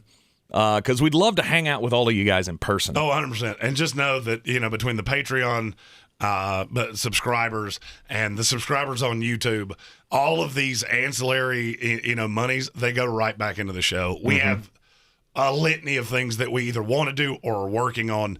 It is just two of us. So, there are times that we have to deal with the active fire and let, certain things smolder for a bit. Yeah. It's just like NFLdraft.net. That's a pet project of mine. Mm-hmm. I haven't had the time to do it.